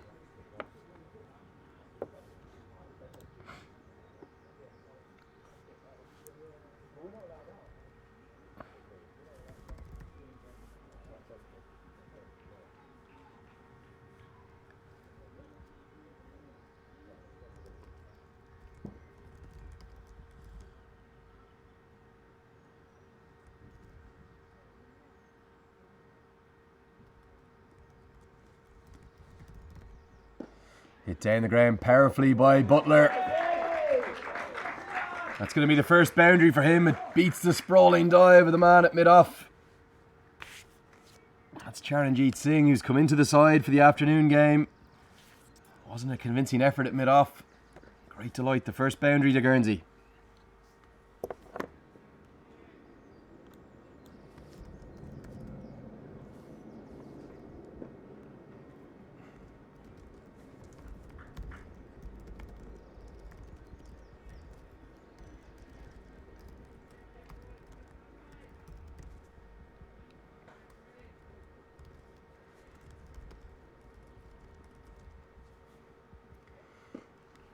Nice stuff from Butler, starting to find the middle of the bat, but can't pierce the infield.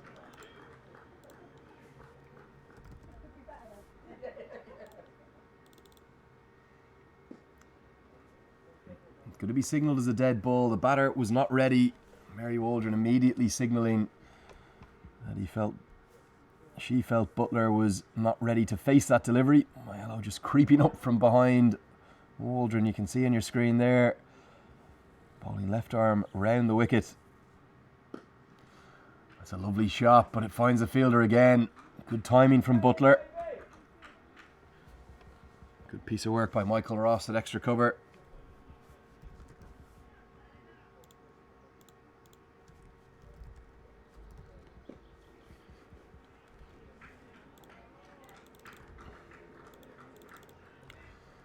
Good tight stuff just from Myello. So economical throughout the tournament.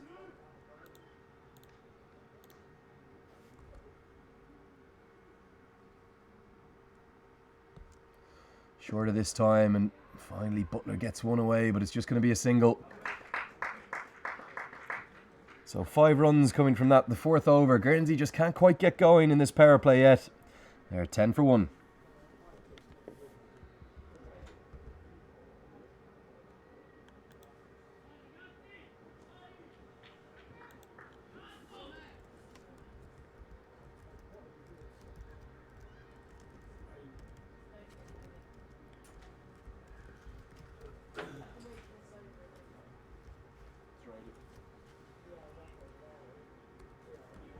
Yeah, the rain's starting to come down in the background here, just getting a little bit heavier.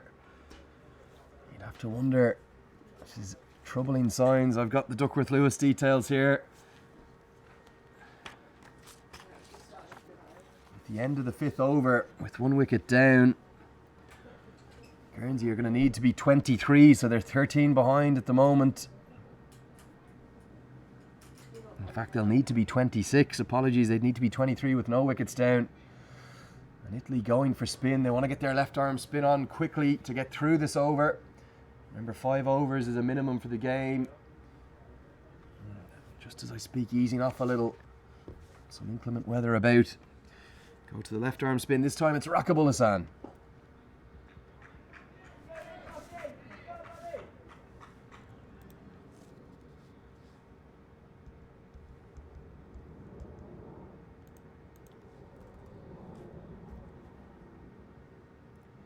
That's a glorious shot. The slog sweep into the deep. It's going to soar all the way into the trees and drop down in front of the kids there.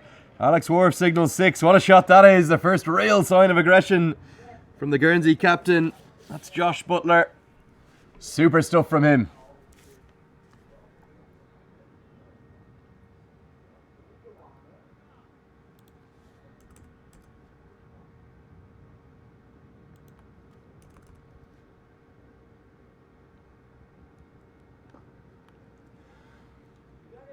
Yeah, better from Hassan, just drags his length back. The man they call Rocky in the Italian squad. Rakibul Hassan. Enjoyed watching him bowl. All the Italian spinners, really impressive. Looks for the slog sweep again. It's come off a top edge. This is going to be a chance at mid-wicket. Taken. Josh Butler falls, and how crucial could that be with the rain about? He was looking to repeat the dose. He'd already hit 1 shot for 6. The same shot, the slog sweep over the leg side. But this one flew off the top edge. Went straight to mid-wicket. Who clung on to a safe catch. And an eerie silence falls over the ground. Guernsey know how crucial their captain is to their hopes. He's got to go, and that means the new man to the crease, Lucas Barker, a real task in his hands now.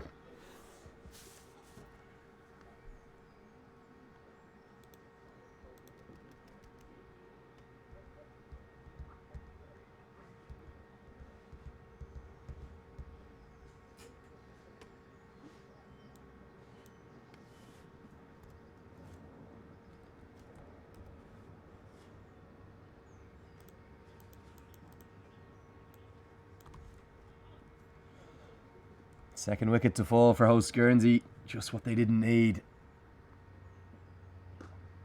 They're going to get more runs because that's going to be Stokes with a boundary 4. The first of his innings as he cuts it away. The batsman had crossed, so Stokes was on strike. Rakibul Hassan just drags one down short. He's no one in the deep on the offside. There's 2 fielders outside the circle. They're at long on and deep mid-wicket.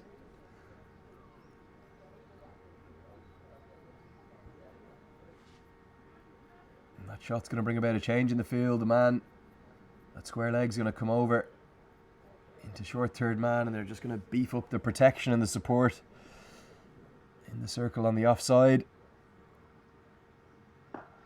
Another drive. It will find one of those men in the offside circle.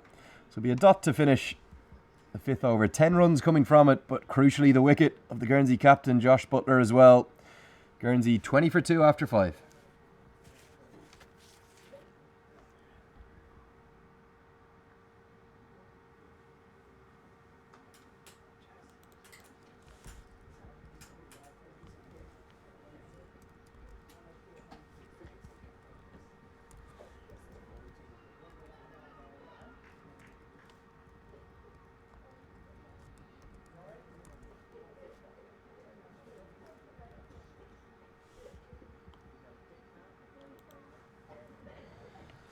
As we saw this morning, Nick Maiello will quite likely bowl his 4 overs through from the Rualor end. His left arm spin, he just proves so difficult to get away. A real method to his left arm spin. He's quick between his deliveries. Just bringing the ball in with the arm. No great turn at all, but very effective.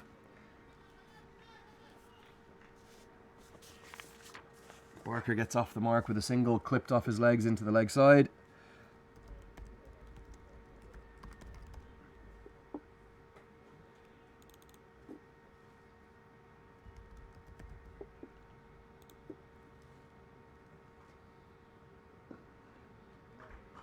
Really good stuff this from Maiello. Such a star for Italy with bat and ball. Bat's number 3 for them. He's got runs throughout the tournament.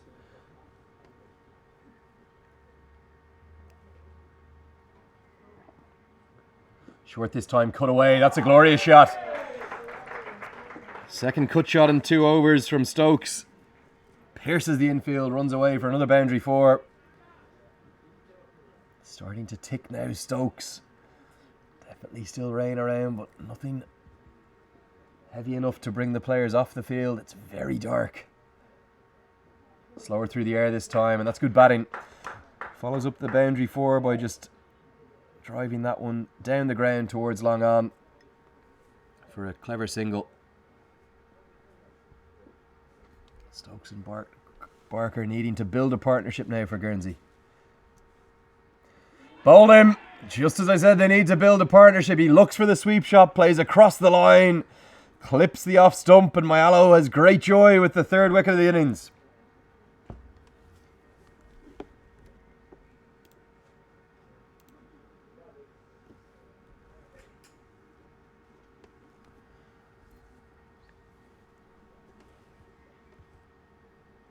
It was full and straight from Maiello, just angling in with the arm. He looked for the sweep shot, never got his pads outside the line of off stump, and as a consequence, with the ball just skidding on with the arm, pegged back the off stump.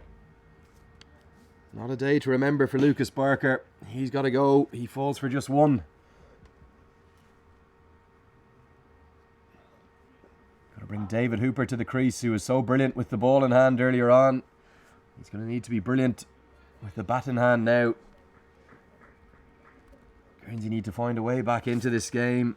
I'm going to hope it doesn't come to Duckworth Lewis, but with 3 wickets down, they'd need to be 39 at the end of this 6th over. So they're about 13 runs behind at the moment.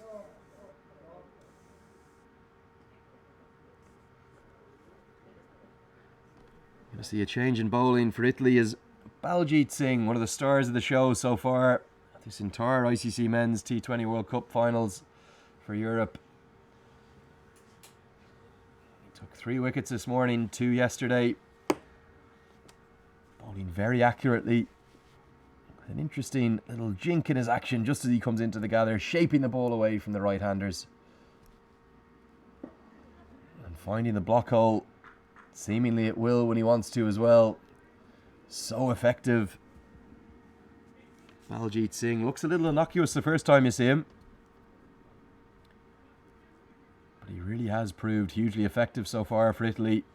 5 wickets in the tournament so far for him.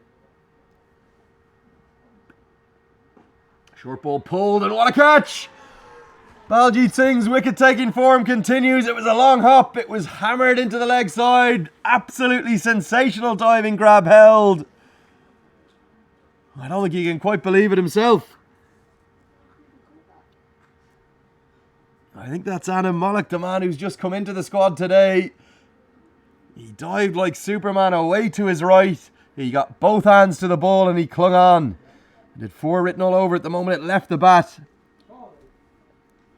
But what a catch that was.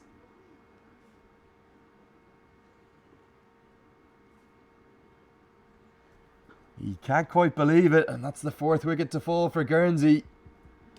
Italy are back on top now. This game continues to ebb and flow both ways.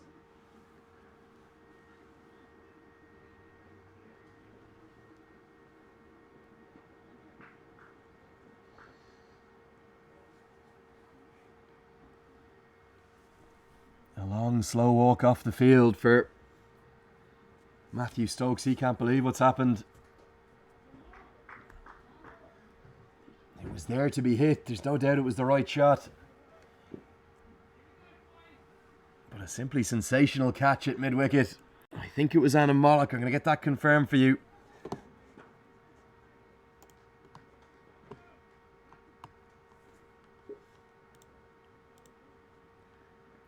Yeah, it was indeed Anna Mollock, the man who's been brought into the starting 11 today. What a moment of brilliance from him. Too much movement from Baljit Singh outside the off stump. That one's going to be signalled wide.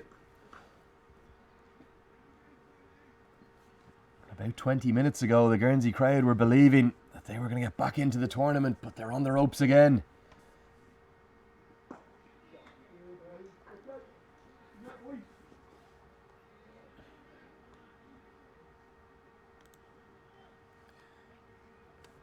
It's Ben Ferbriche to the wicket, also known as Lee, but all his teammates call him Ben.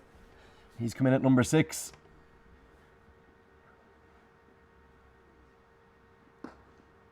He's going to have work to do alongside Hooper, one of the stars with the ball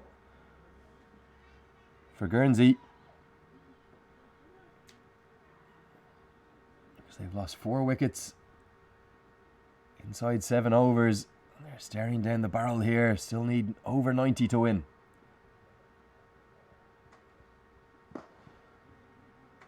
Full driven by Hooper, but he can't find his timing yet. Bravo is the shout from the Italian sideline. Italy been so impressive this week. They have gone through phases though. Behind the 8 ball for against Norway. The remaining 10 overs of the first innings here, they collapsed. Leading edge. Mix up in the field. He's going to get back just in time. Really good fielding at backward point. Italy have been outstanding in the field. That's JP Mead there at backward point. End of the 7th over. Guernsey just 28 for 4.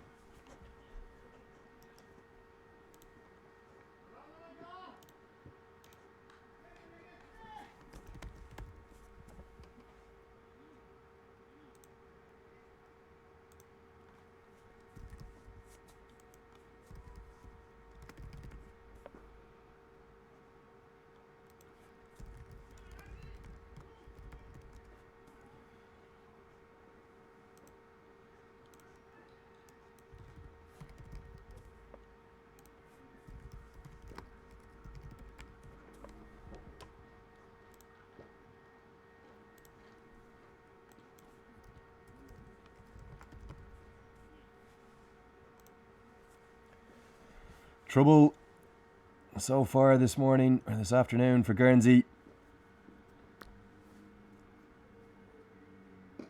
28 for 4 they are at the moment, and no surprise to see Nick Maiello finish out his spell from the Rue Allure end.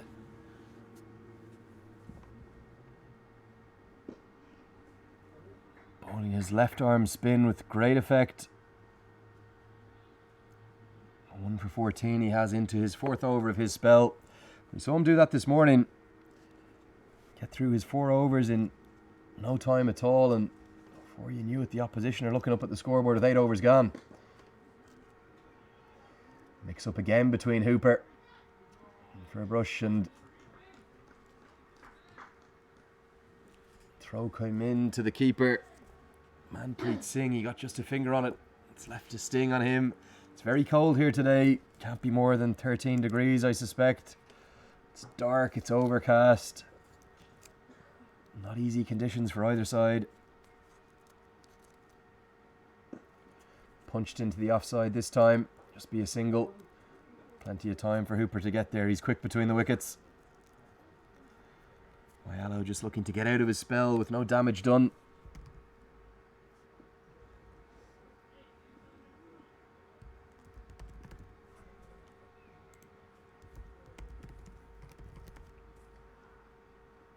Shorter this time, just going to be another single to the total. Ferbriche hitting that one down the ground. Guernsey need to find something here. are in trouble. They've lost their first 2 matches. Got to find a way to get back in this game. Build a partnership here between Hooper and Furbush.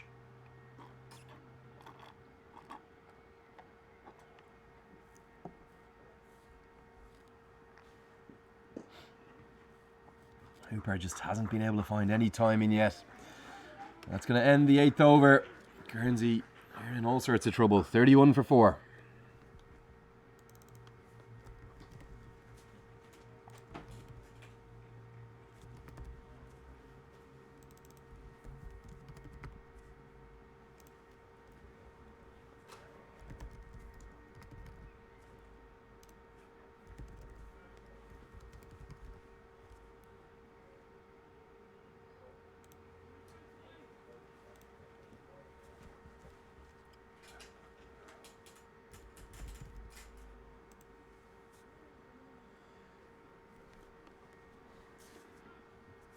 So Baljit Singh's going to continue. 6 wickets in the tournament already for him. One of 5 Singhs in this Italian squad.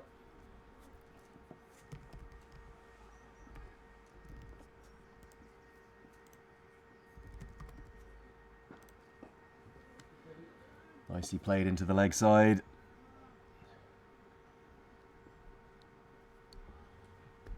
Fielding restrictions eased. Italy are not choosing to utilise the 5 men they would be allowed to have outside the circle. Been really impressed by Shan Munasinghe's captaincy throughout the week. Throughout yesterday and today. He's continued to try to be aggressive. Yeah, good running. Quick between the wickets, as I said, Hooper. He immediately called his partner through and put the pressure on Mayalo at mid-off, who's just finished his spell of 4 overs, so perhaps maybe sitting on his heels a little, Mayalo, thinking his job's done for the day so far. Hooper gets through for a single.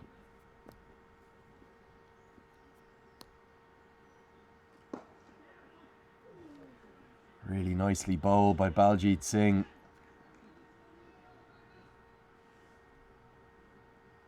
Just gets a little bit more bounce than you're expecting. I do think his action has caused difficulties for the batters who faced him.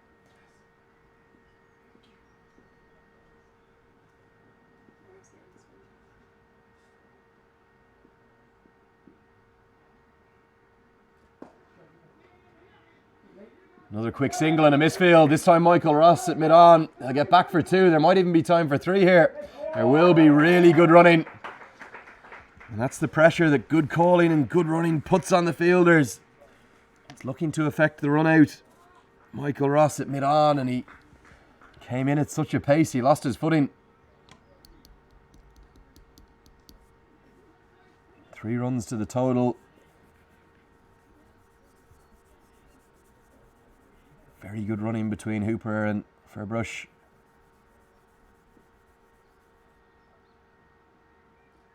Pull this time, it's going to be more runs. That's a really good shot from Hooper. Managed to get on top of it, and the shout rings out, just like we hear for Joe Root when England are playing for Hoop from the crowd across to our left in the main section of the ground. So Guernsey just starting to find some momentum, and this has been the problem for Italy right throughout the tournament. Even in the first game against Norway, they were right on top. They conceded over 80 from their last 8 overs. Their death bowling's been poor. If these two can just bat some time. Hooper gets through for a quick single again. They'll feel like they can take this game deep. The Italians definitely lacking possibly 1 if not 2 out and out fast bowlers to close out the innings for them. Guernsey will feel like they can stay alive at this, the ICC Men's T20 World Cup Europe Final.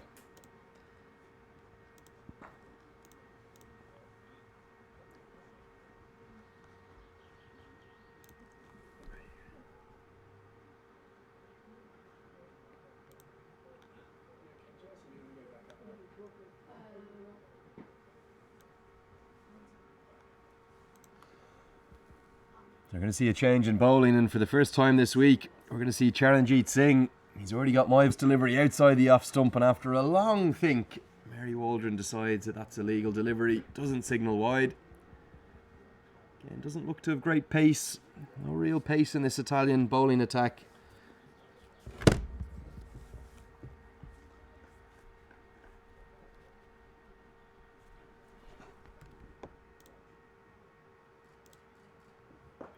Pulled into the deep. Hooper likes that pull shot.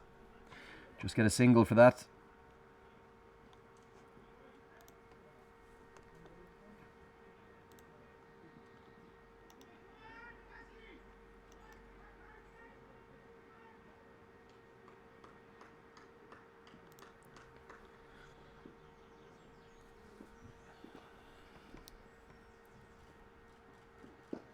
Nicely bowled by Charanjit Singh outside the off stump.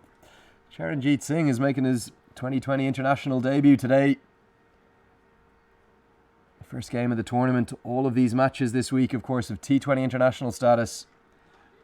A historic decision from the ICC last year to grant all of their associate members the opportunity to play formal internationals in the T20 format. Pulled away into the deep. It's gone wide of mid-wicket. And there's going to be work on for long on. He's not going to pull it in. It'll run away for 4. A diving effort at the stop in the deep by Karupu. But a short delivery, a bit of a long hop from Charanjit Singh on T20 international debut. And for a brush, pulls it into the deep. Lee for a brush, known as Ben amongst his teammates. Number 17 on his back. Just getting Guernsey into this game. Just 121, remember, that Italy made earlier on this afternoon. That's better from Charanjit Singh. Well fielded by JP Mead at backward point.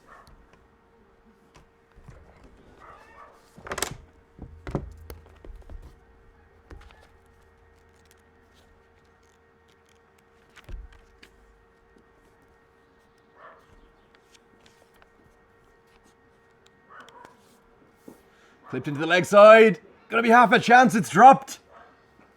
He got 2 hands to it, but he couldn't cling on.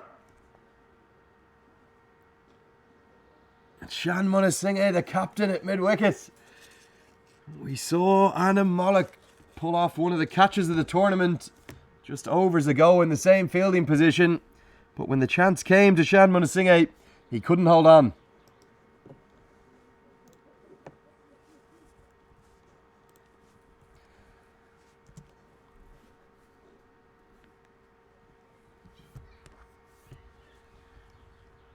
Could be a huge moment in this game.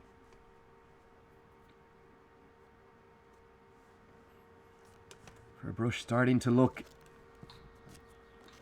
really good with the bat, and he just chipped that one up. Was a bit early on the shot, giving up the chance to the Italian skipper who couldn't cling on. Going to be Rakibul Hassan now from the pavilion end. 5 coming from that Charanjit Singh over. Guernsey there, 46 for 4 after 10 overs.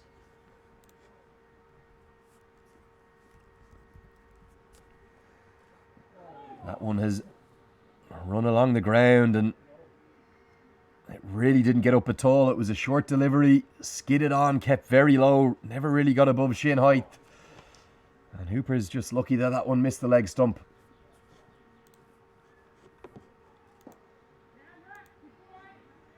Back-to-back dots from Rakibul Hassan, and the required run rate's going to start to come into play as well. 76 to win off the last 10 overs, so 7.6 and over.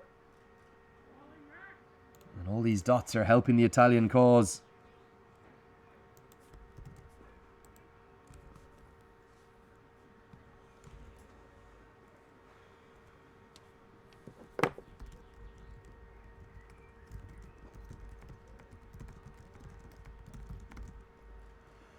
Beautifully bowled by Rakibul Hassan. He found a good length that time.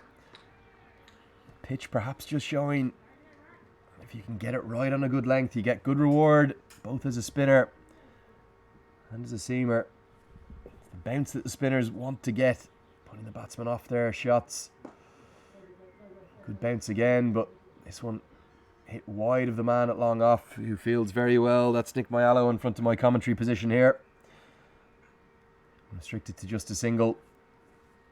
A single's not enough at the moment for Guernsey.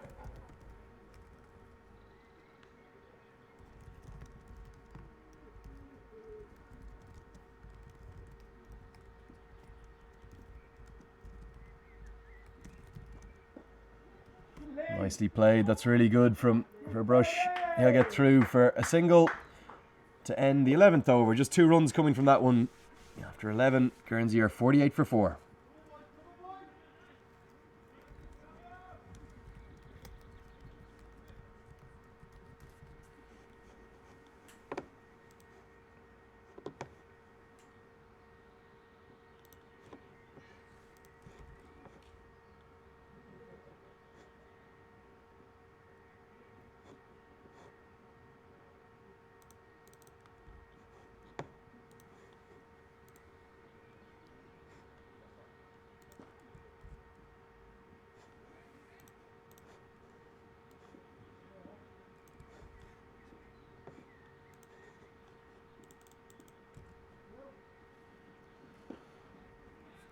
Going to be Charanjit Singh to continue from the Rue Allure end.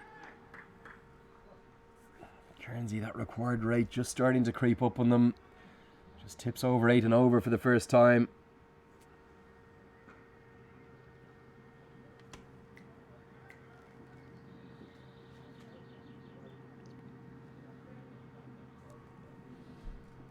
That one's cut away.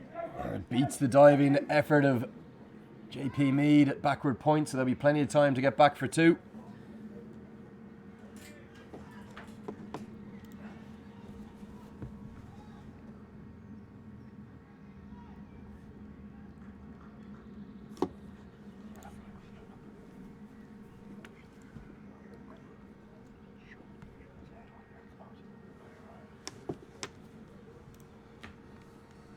Beauty from Charanjit Singh. Beats for Brush outside the off stump.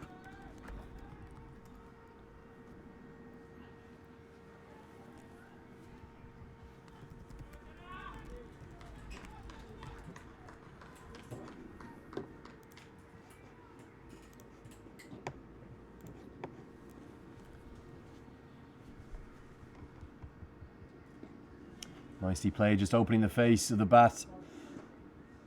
Good fielding from JP Mead at backward point, one of the standout Italian fielders. Looks for the direct hit. But the batter's safely home anyway. You can see in the graphics on the bottom of your screen there, that required run rate really starting to escalate for Guernsey. It's up over 8.5 and over for the first time. And that's why Hooper's going to need to look to be aggressive. Only time for a single that time from Hooper's favourite pull shot. So 70 still required to win off just 8.1 overs. Before you know it, that required run rate could be up over 10. Guernsey need to start attacking, looking for their boundaries, which haven't come easily in this innings so far. Charanjit Singh has started quite well.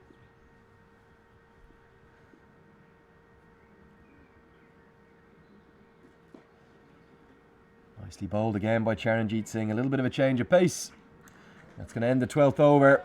Guernsey just can't quite get going right now. They're 52 for 4.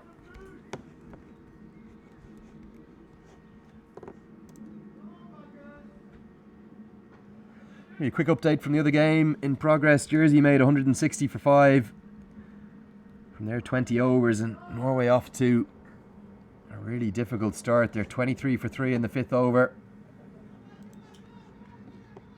In fact, that was a little while ago. I'll get you an updated score. Now 39 for 3 after 9 overs. Well behind the required run rate, and you'd have to think that Jersey will go on to make it 3 wins in 3 games. Put themselves into a very strong position at the top of the table. They're going to look to be joined by Italy. Italy won their first 2 games so far, beating Norway on the opening day before beating Germany earlier this afternoon. So perhaps the two form sides in the tournament, Italy and Jersey, on course to make it 3 from 3. And remarkably, they play in the final game of the tournament on the last day. Jersey against Italy. Be at this very ground, could well be a straight shootout for the global qualifier spot in the UAE coming this October, with just one side qualifying from this week of cricket. Change of bowling for Italy. Going to see the off breaks now of a big tall Michael Ross. 4 wickets on his T20 international debut against Germany last month. In fact, holding the record for the best figures in T20 international history for Italy. He's a lovely bowler to watch. He watches the batsman closely, changes his pace well. Bright blue runners on him. Spikes. Hit down the ground this time. That's a good shot. It's dissected. Long on and long off. So work for Joy Pereira. Does well to come around, but always time to get back for 2.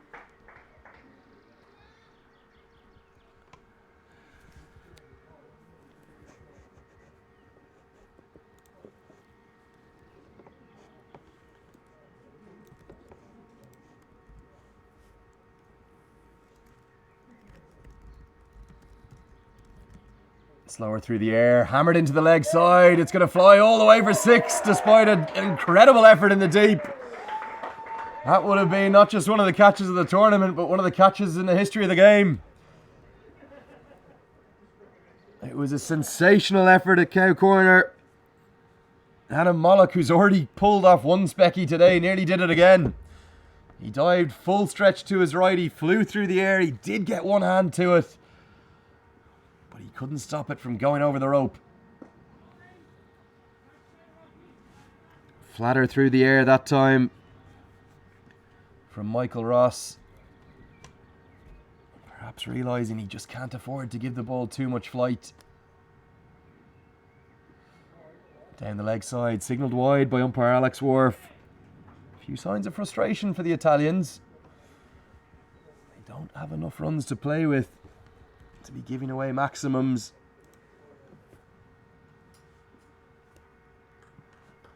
See the required run rate. Still hovering around that 8.5 and over. Inside edge. No time for a single there. Ends the 13th over. Guernsey there now 62 for 4.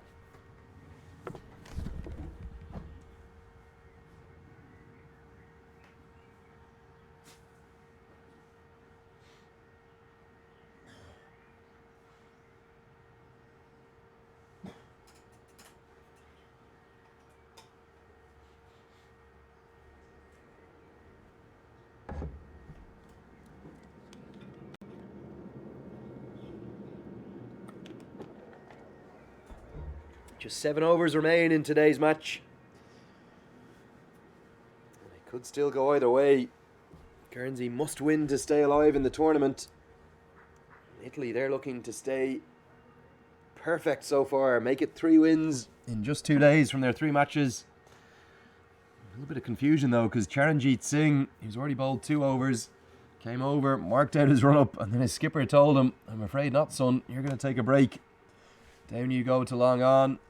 Going to see a change in bowling. Going to see spin, I think, from both ends. Going to see Shamira Karupu, I think it is, coming on from the far end. It is indeed just 1 over of his off breaks we saw earlier in the day. An expensive over it was as well, so perhaps a little bit of a gamble here from the Italian skipper Shan Munasinghe. He's been so impressive with his captaincy throughout. Shown real intent and aggression. He's tried to take wickets. We even saw him have a short leg in place at one stage this morning against Germany. But his big concern is going to be the death bowling. Just hasn't been able to get it right with whatever option he's gone with.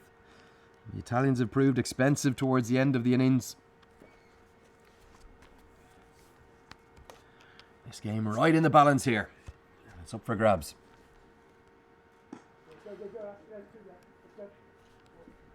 Cut away by Hooper, and no time for 3 there. No time for 2 even. Just a single down the ground.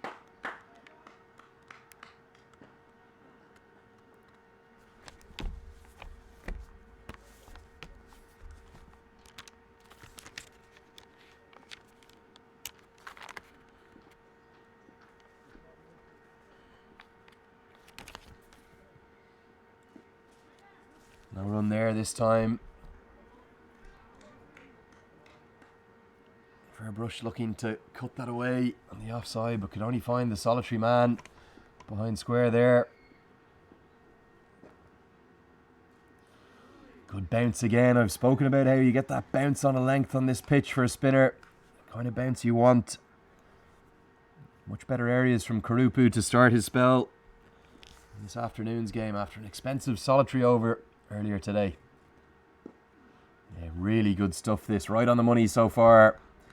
For a Brush, just struggling to get him away. This required run rate continuing to rise. Goes over 9 for the first time in the match now.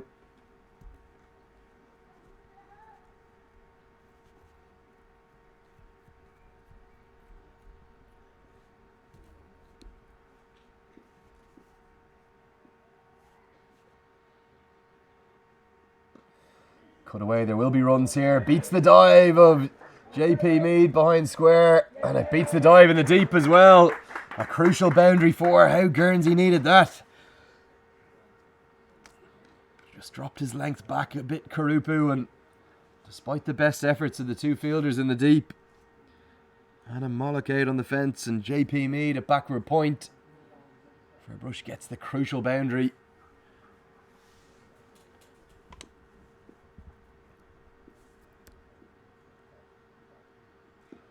Back on the money this time. Just going to be through for a single. Dropped into the gap on the offside. 6 runs from Karupu's first over. 14 overs gone. Guernsey there, 68 for 4.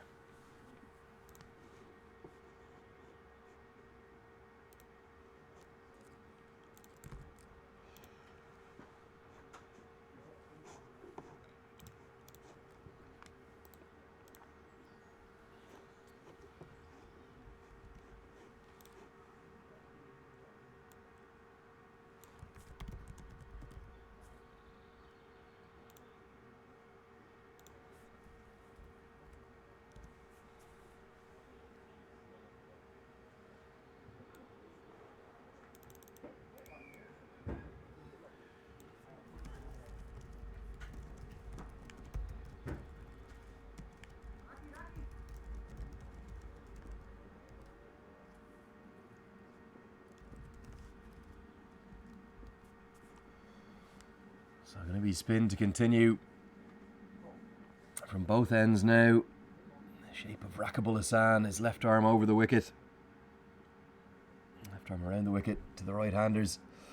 Starts with a short ball pulled into the deep, but there's protection out there. A man at deep backward square leg.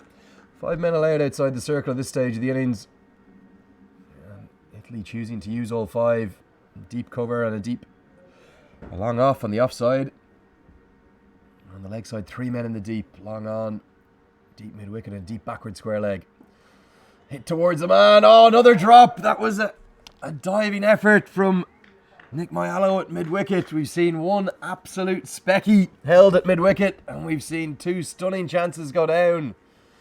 So Hooper has a life now. Guernsey still staying alive, 70 for 4.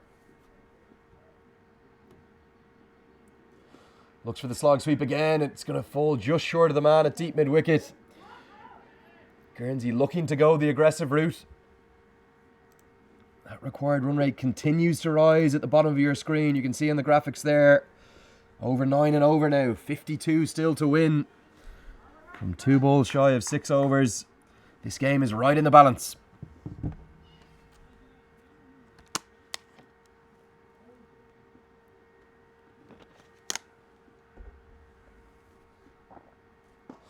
Hit down the field towards long off. Going to be only time for a single, I suspect. Really good fielding from Jaspreet Singh, who's on as a sub fielder. I'm going to try and find out who he's on for.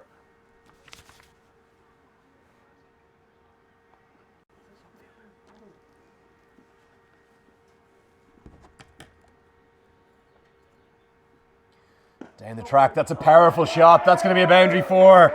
Really good batting. He got to the pitch of the ball for a brush, smashed it down the ground, and it went too straight for the long off fielder. Singh to be able to do anything about it. Guernsey coming into the game here, the home crowd getting plenty to cheer about now.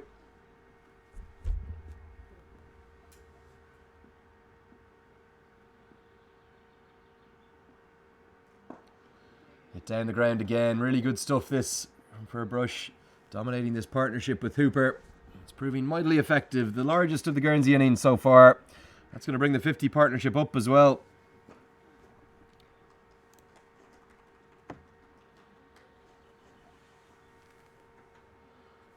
Yeah, just getting a confirmation that it's Joy Pereira who is off the field with a little bit of a niggle. 3 games in 2 days. A lot to ask, and Jasprit Singh, who, funnily enough, dropped a catch earlier on in the morning game. He's come on as the 12th man fielder. More aggressive captaincy from Munasinghe. He's not afraid to keep his spinners on. 77 for 4. The score, you can see there that it's a simple equation for Guernsey. 45 to win from 5 overs. They need 9 and over exactly. Otherwise they will be knocked out of the reckoning of this qualifier. Good batting again from Furbush. Down the track, using his feet nicely. Just a single down the ground. I think that's the way these 2 Guernsey batsmen are going to have to approach it. A boundary and 5 singles every over will get them the 9 they need.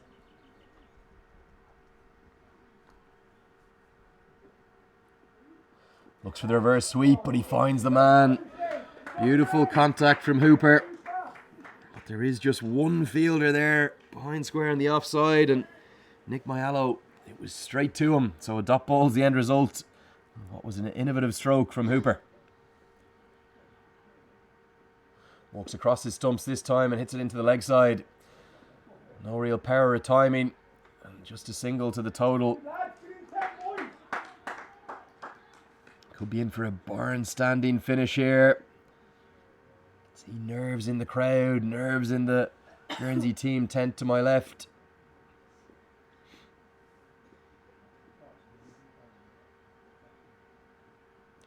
Walks across his stumps, hammers it into the leg side, but there's 2 fielders out there. Goes straight to Rakibul Hassan, who's at cow corner. Good tight stuff this from Karupu. Guernsey partnership just struggling to find their timing against his off breaks.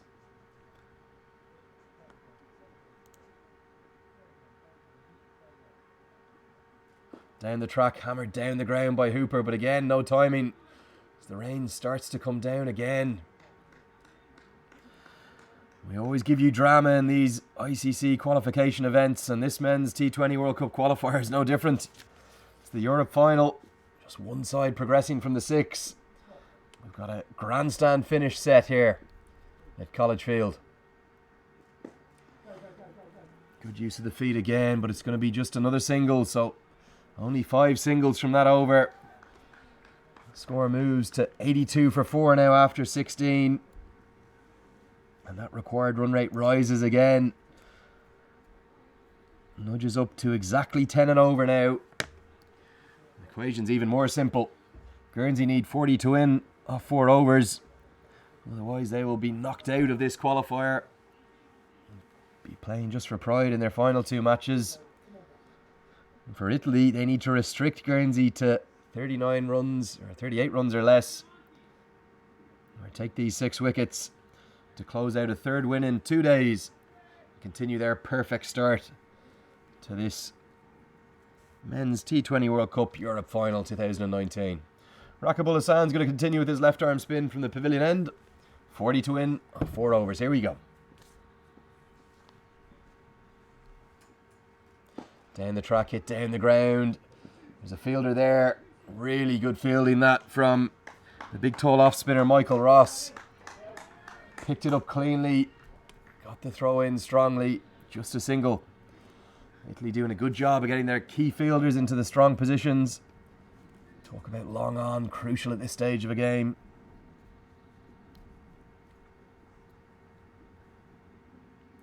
Looks for the reverse sweep again. He does make contact this time. Going to just be a single though. David Cooper looks disappointed with himself. Hammers his bat on the turf. But doing the right thing, getting for a brush back onto strike.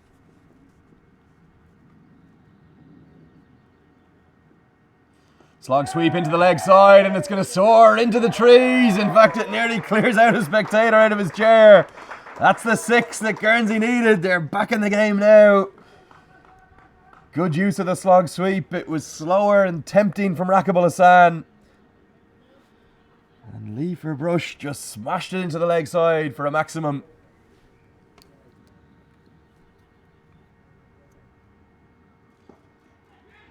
Down the track, half an appeal.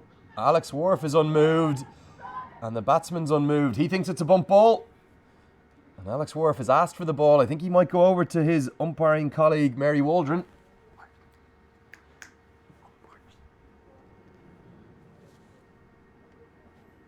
We're going to have to wait for the umpire's decision here, whether that was a bump ball or not. Italy were convinced that that was out. Alex Wharf having a chat to Mary Waldron, checking with his colleague as to whether or not that was a bump ball. Here comes the decision. And I think it's been given. It's been given not out. Really good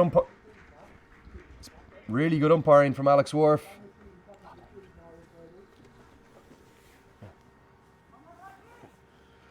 Yeah, it's signalled as a bump ball. Back into the hands of Rakibul Hassan. So good stuff from both Wharf and Waldron. Just taking their time to make the decision. Italy thought they had their man, but Fabrice survives.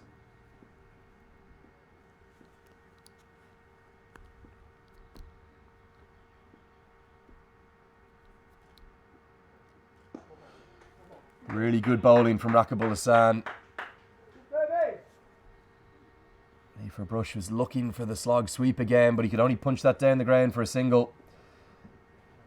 9 runs coming from this over. Remember, Guernsey need 10 and over at the start of this over.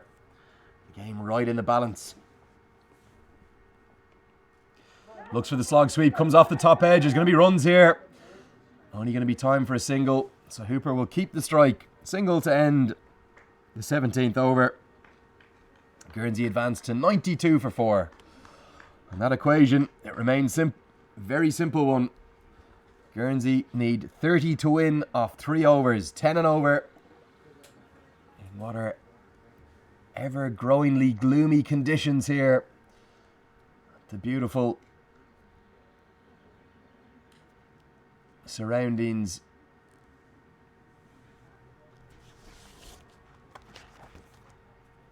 of College Field in Guernsey. I think we're going to see a change in bowling because the two overs of Karupu, it's been enough of a gamble. Let's see what options Italy have left in their tank. I think it's going to be the skipper himself.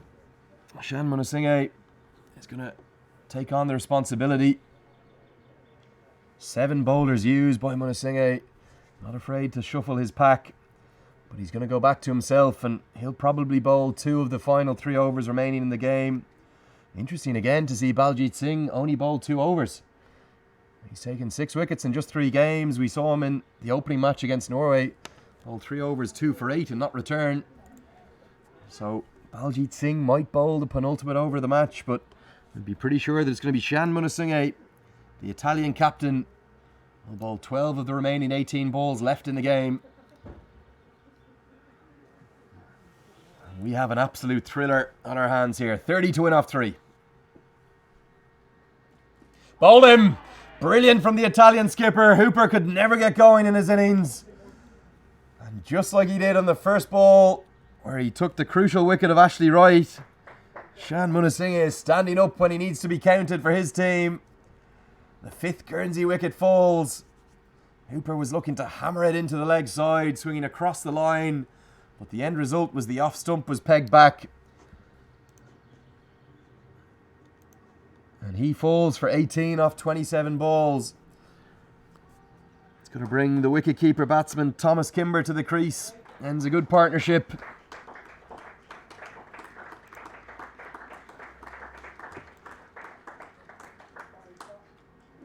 A partnership worth 66 between Hooper and Fabrush. What a responsibility now for the wicketkeeper batsman, Thomas Kimber. That required run rate escalating up towards nearly 2 runs a ball now. 30 to win off just 17 deliveries remaining. 10.59 the required run rate per over. I'm just going to give you one quick update from across at the KG5 playing fields, because Jersey will move top of the table. They're in right on track for not just a win, but a big win over Norway. Jersey made 160 for 5 and Norway have collapsed to 60 for 7. So Jersey will be top of the table at the end of the night. Can Italy join them? Lovely start from Kimber.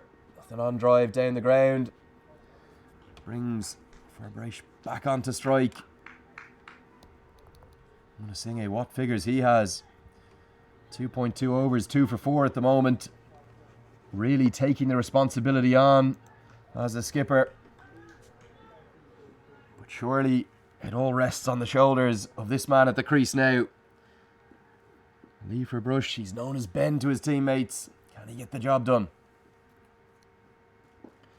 Nicely ball clipped into the leg side. They're going to push hard for 2 here, you'd have to think. The call is no. Probably a good one. Rakibul Hassan's got a very good arm. He picked it up cleanly. The throw came in flat from the deep. Only time for a single. The Italians, they're not going to mind singles at the moment. Tension building here at the College Field ground. You can feel it. It's palpable. It's cold. It's dark. There's a little bit of rain in the air. Everyone's on their feet in the crowd. Bowled him. Absolutely world class from Shan Munasinghe. It was a slower ball. It's done Thomas Kimber all ends up and it's just clipped the top of the off bail. And how their captain has stood up for them just when they needed him. Guernsey fall further to 94 for 6. Kimber's stay at the crease is a short one. We've seen Munasinghe utilise that slower ball. And that was outstanding. It was out of the back of the hand. It actually turned and bounced on him and did him all ends up. Kimber, one of the balls of the tournament, I'm going to call that as. The off stump was pegged back. Not just brilliant skills, but wonderful execution from the Italian skipper. And what that means is that Guernsey still need 28 to win. And it's exactly 2 a ball now. 14 deliveries remain in the match. But the star of the game so far with the ball for Guernsey, he's going to need to do it with the bat now. Luke Letitia to the crease.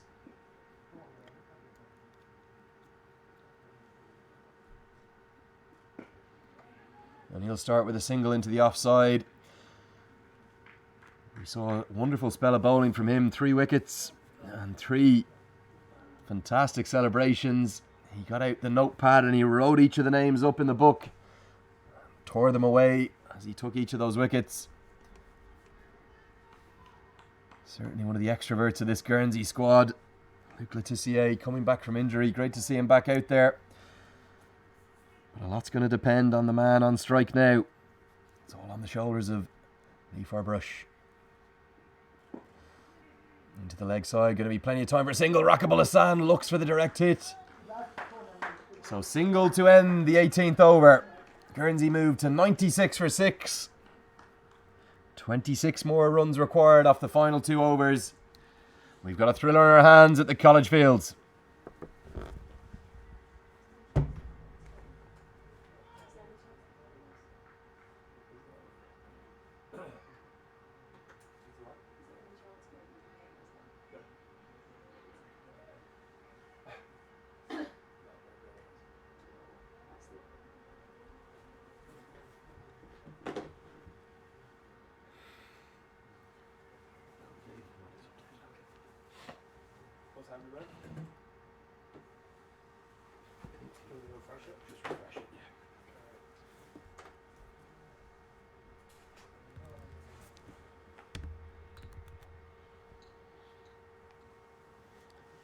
So after some long decision making, they're not going to go to Baljit Singh.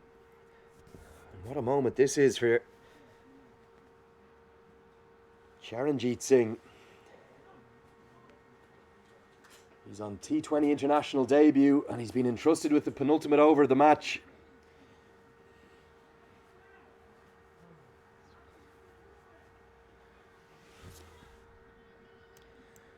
So huge pressure on the young man's shoulders.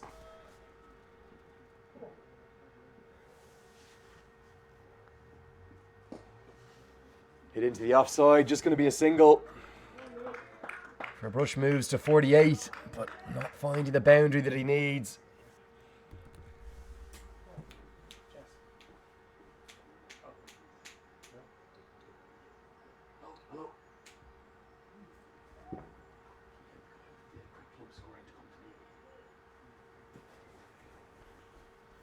Just get those graphics updated for you at the bottom of your screen. Slower ball hammered down the ground powerfully by Letitia. Goes to the left of the man at long on, and it's just going to be a single. Brilliant fielding. Absolutely outstanding that from Michael Ross.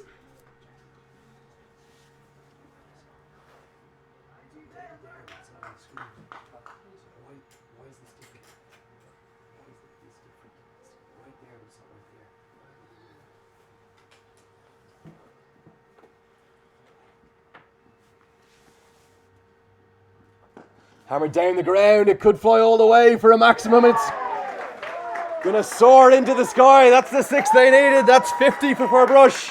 What a knock that is from him. Outstanding striking, and that 6 brings Guernsey back into the game.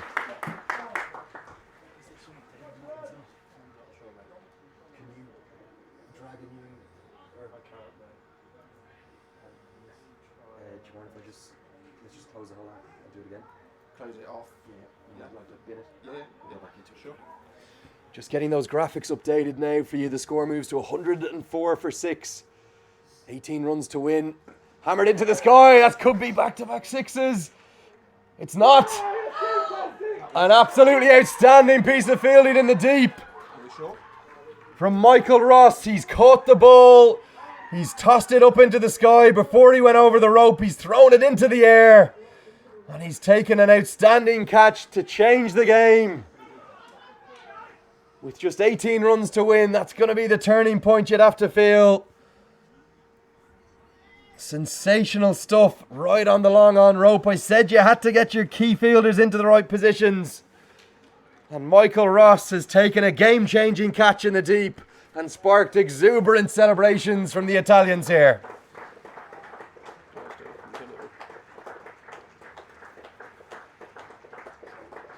This one is correct. Can you put that one live on? No, I don't know why not. If I press enter on that again, will I try it again? But it's not updating over here. It's updating on there. Score 104 for 7.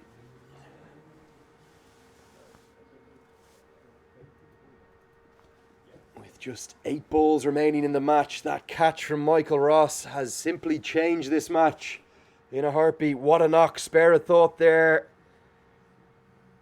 for Lee for Brush. What a sensational innings he played.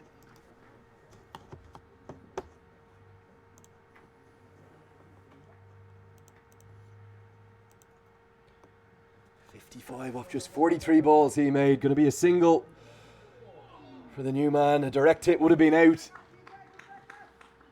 In fact, it's Letitia on strike because the batsman crossed. 17 to win with 7 deliveries left, and you'd have to think this ball must go for 4. Anthony Stokes on strike now. But what a moment of brilliance that was from Michael Ross.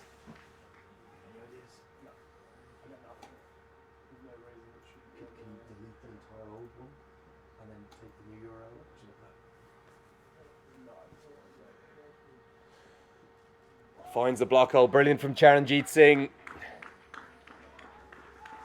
That's going to end the 19th over. The score 105 for 7. After 19 overs. And Guernsey are going to need 16 to tie and 17 to win off the final over.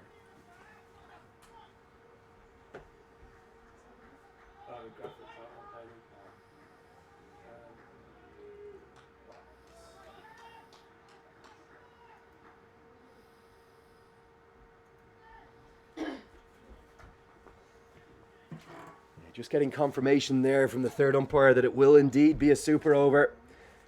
Thank you to Heath Kearns for that. But it's going to be the Italian skipper, Shan Munasinge, who has the ball in hand. 16 to tie and take it to a super over. 17 to win. It's the kind of stage that Luc Letizier will love. Here we go. Full hammer down the ground, half a stop. You're not going to be able to get back for two. Straight to the fielder. Letizier.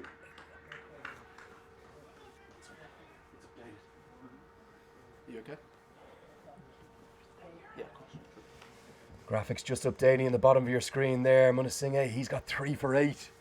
Single-handedly dragging his side across the line here. Huge stakes on the line for both sides. Guernsey trying to stay alive. Stokes on strike. Brilliant from Munasinge, finds the block hole. This is high-class bowling under huge pressure from the Italian captain. A player of the match performance if I ever saw one.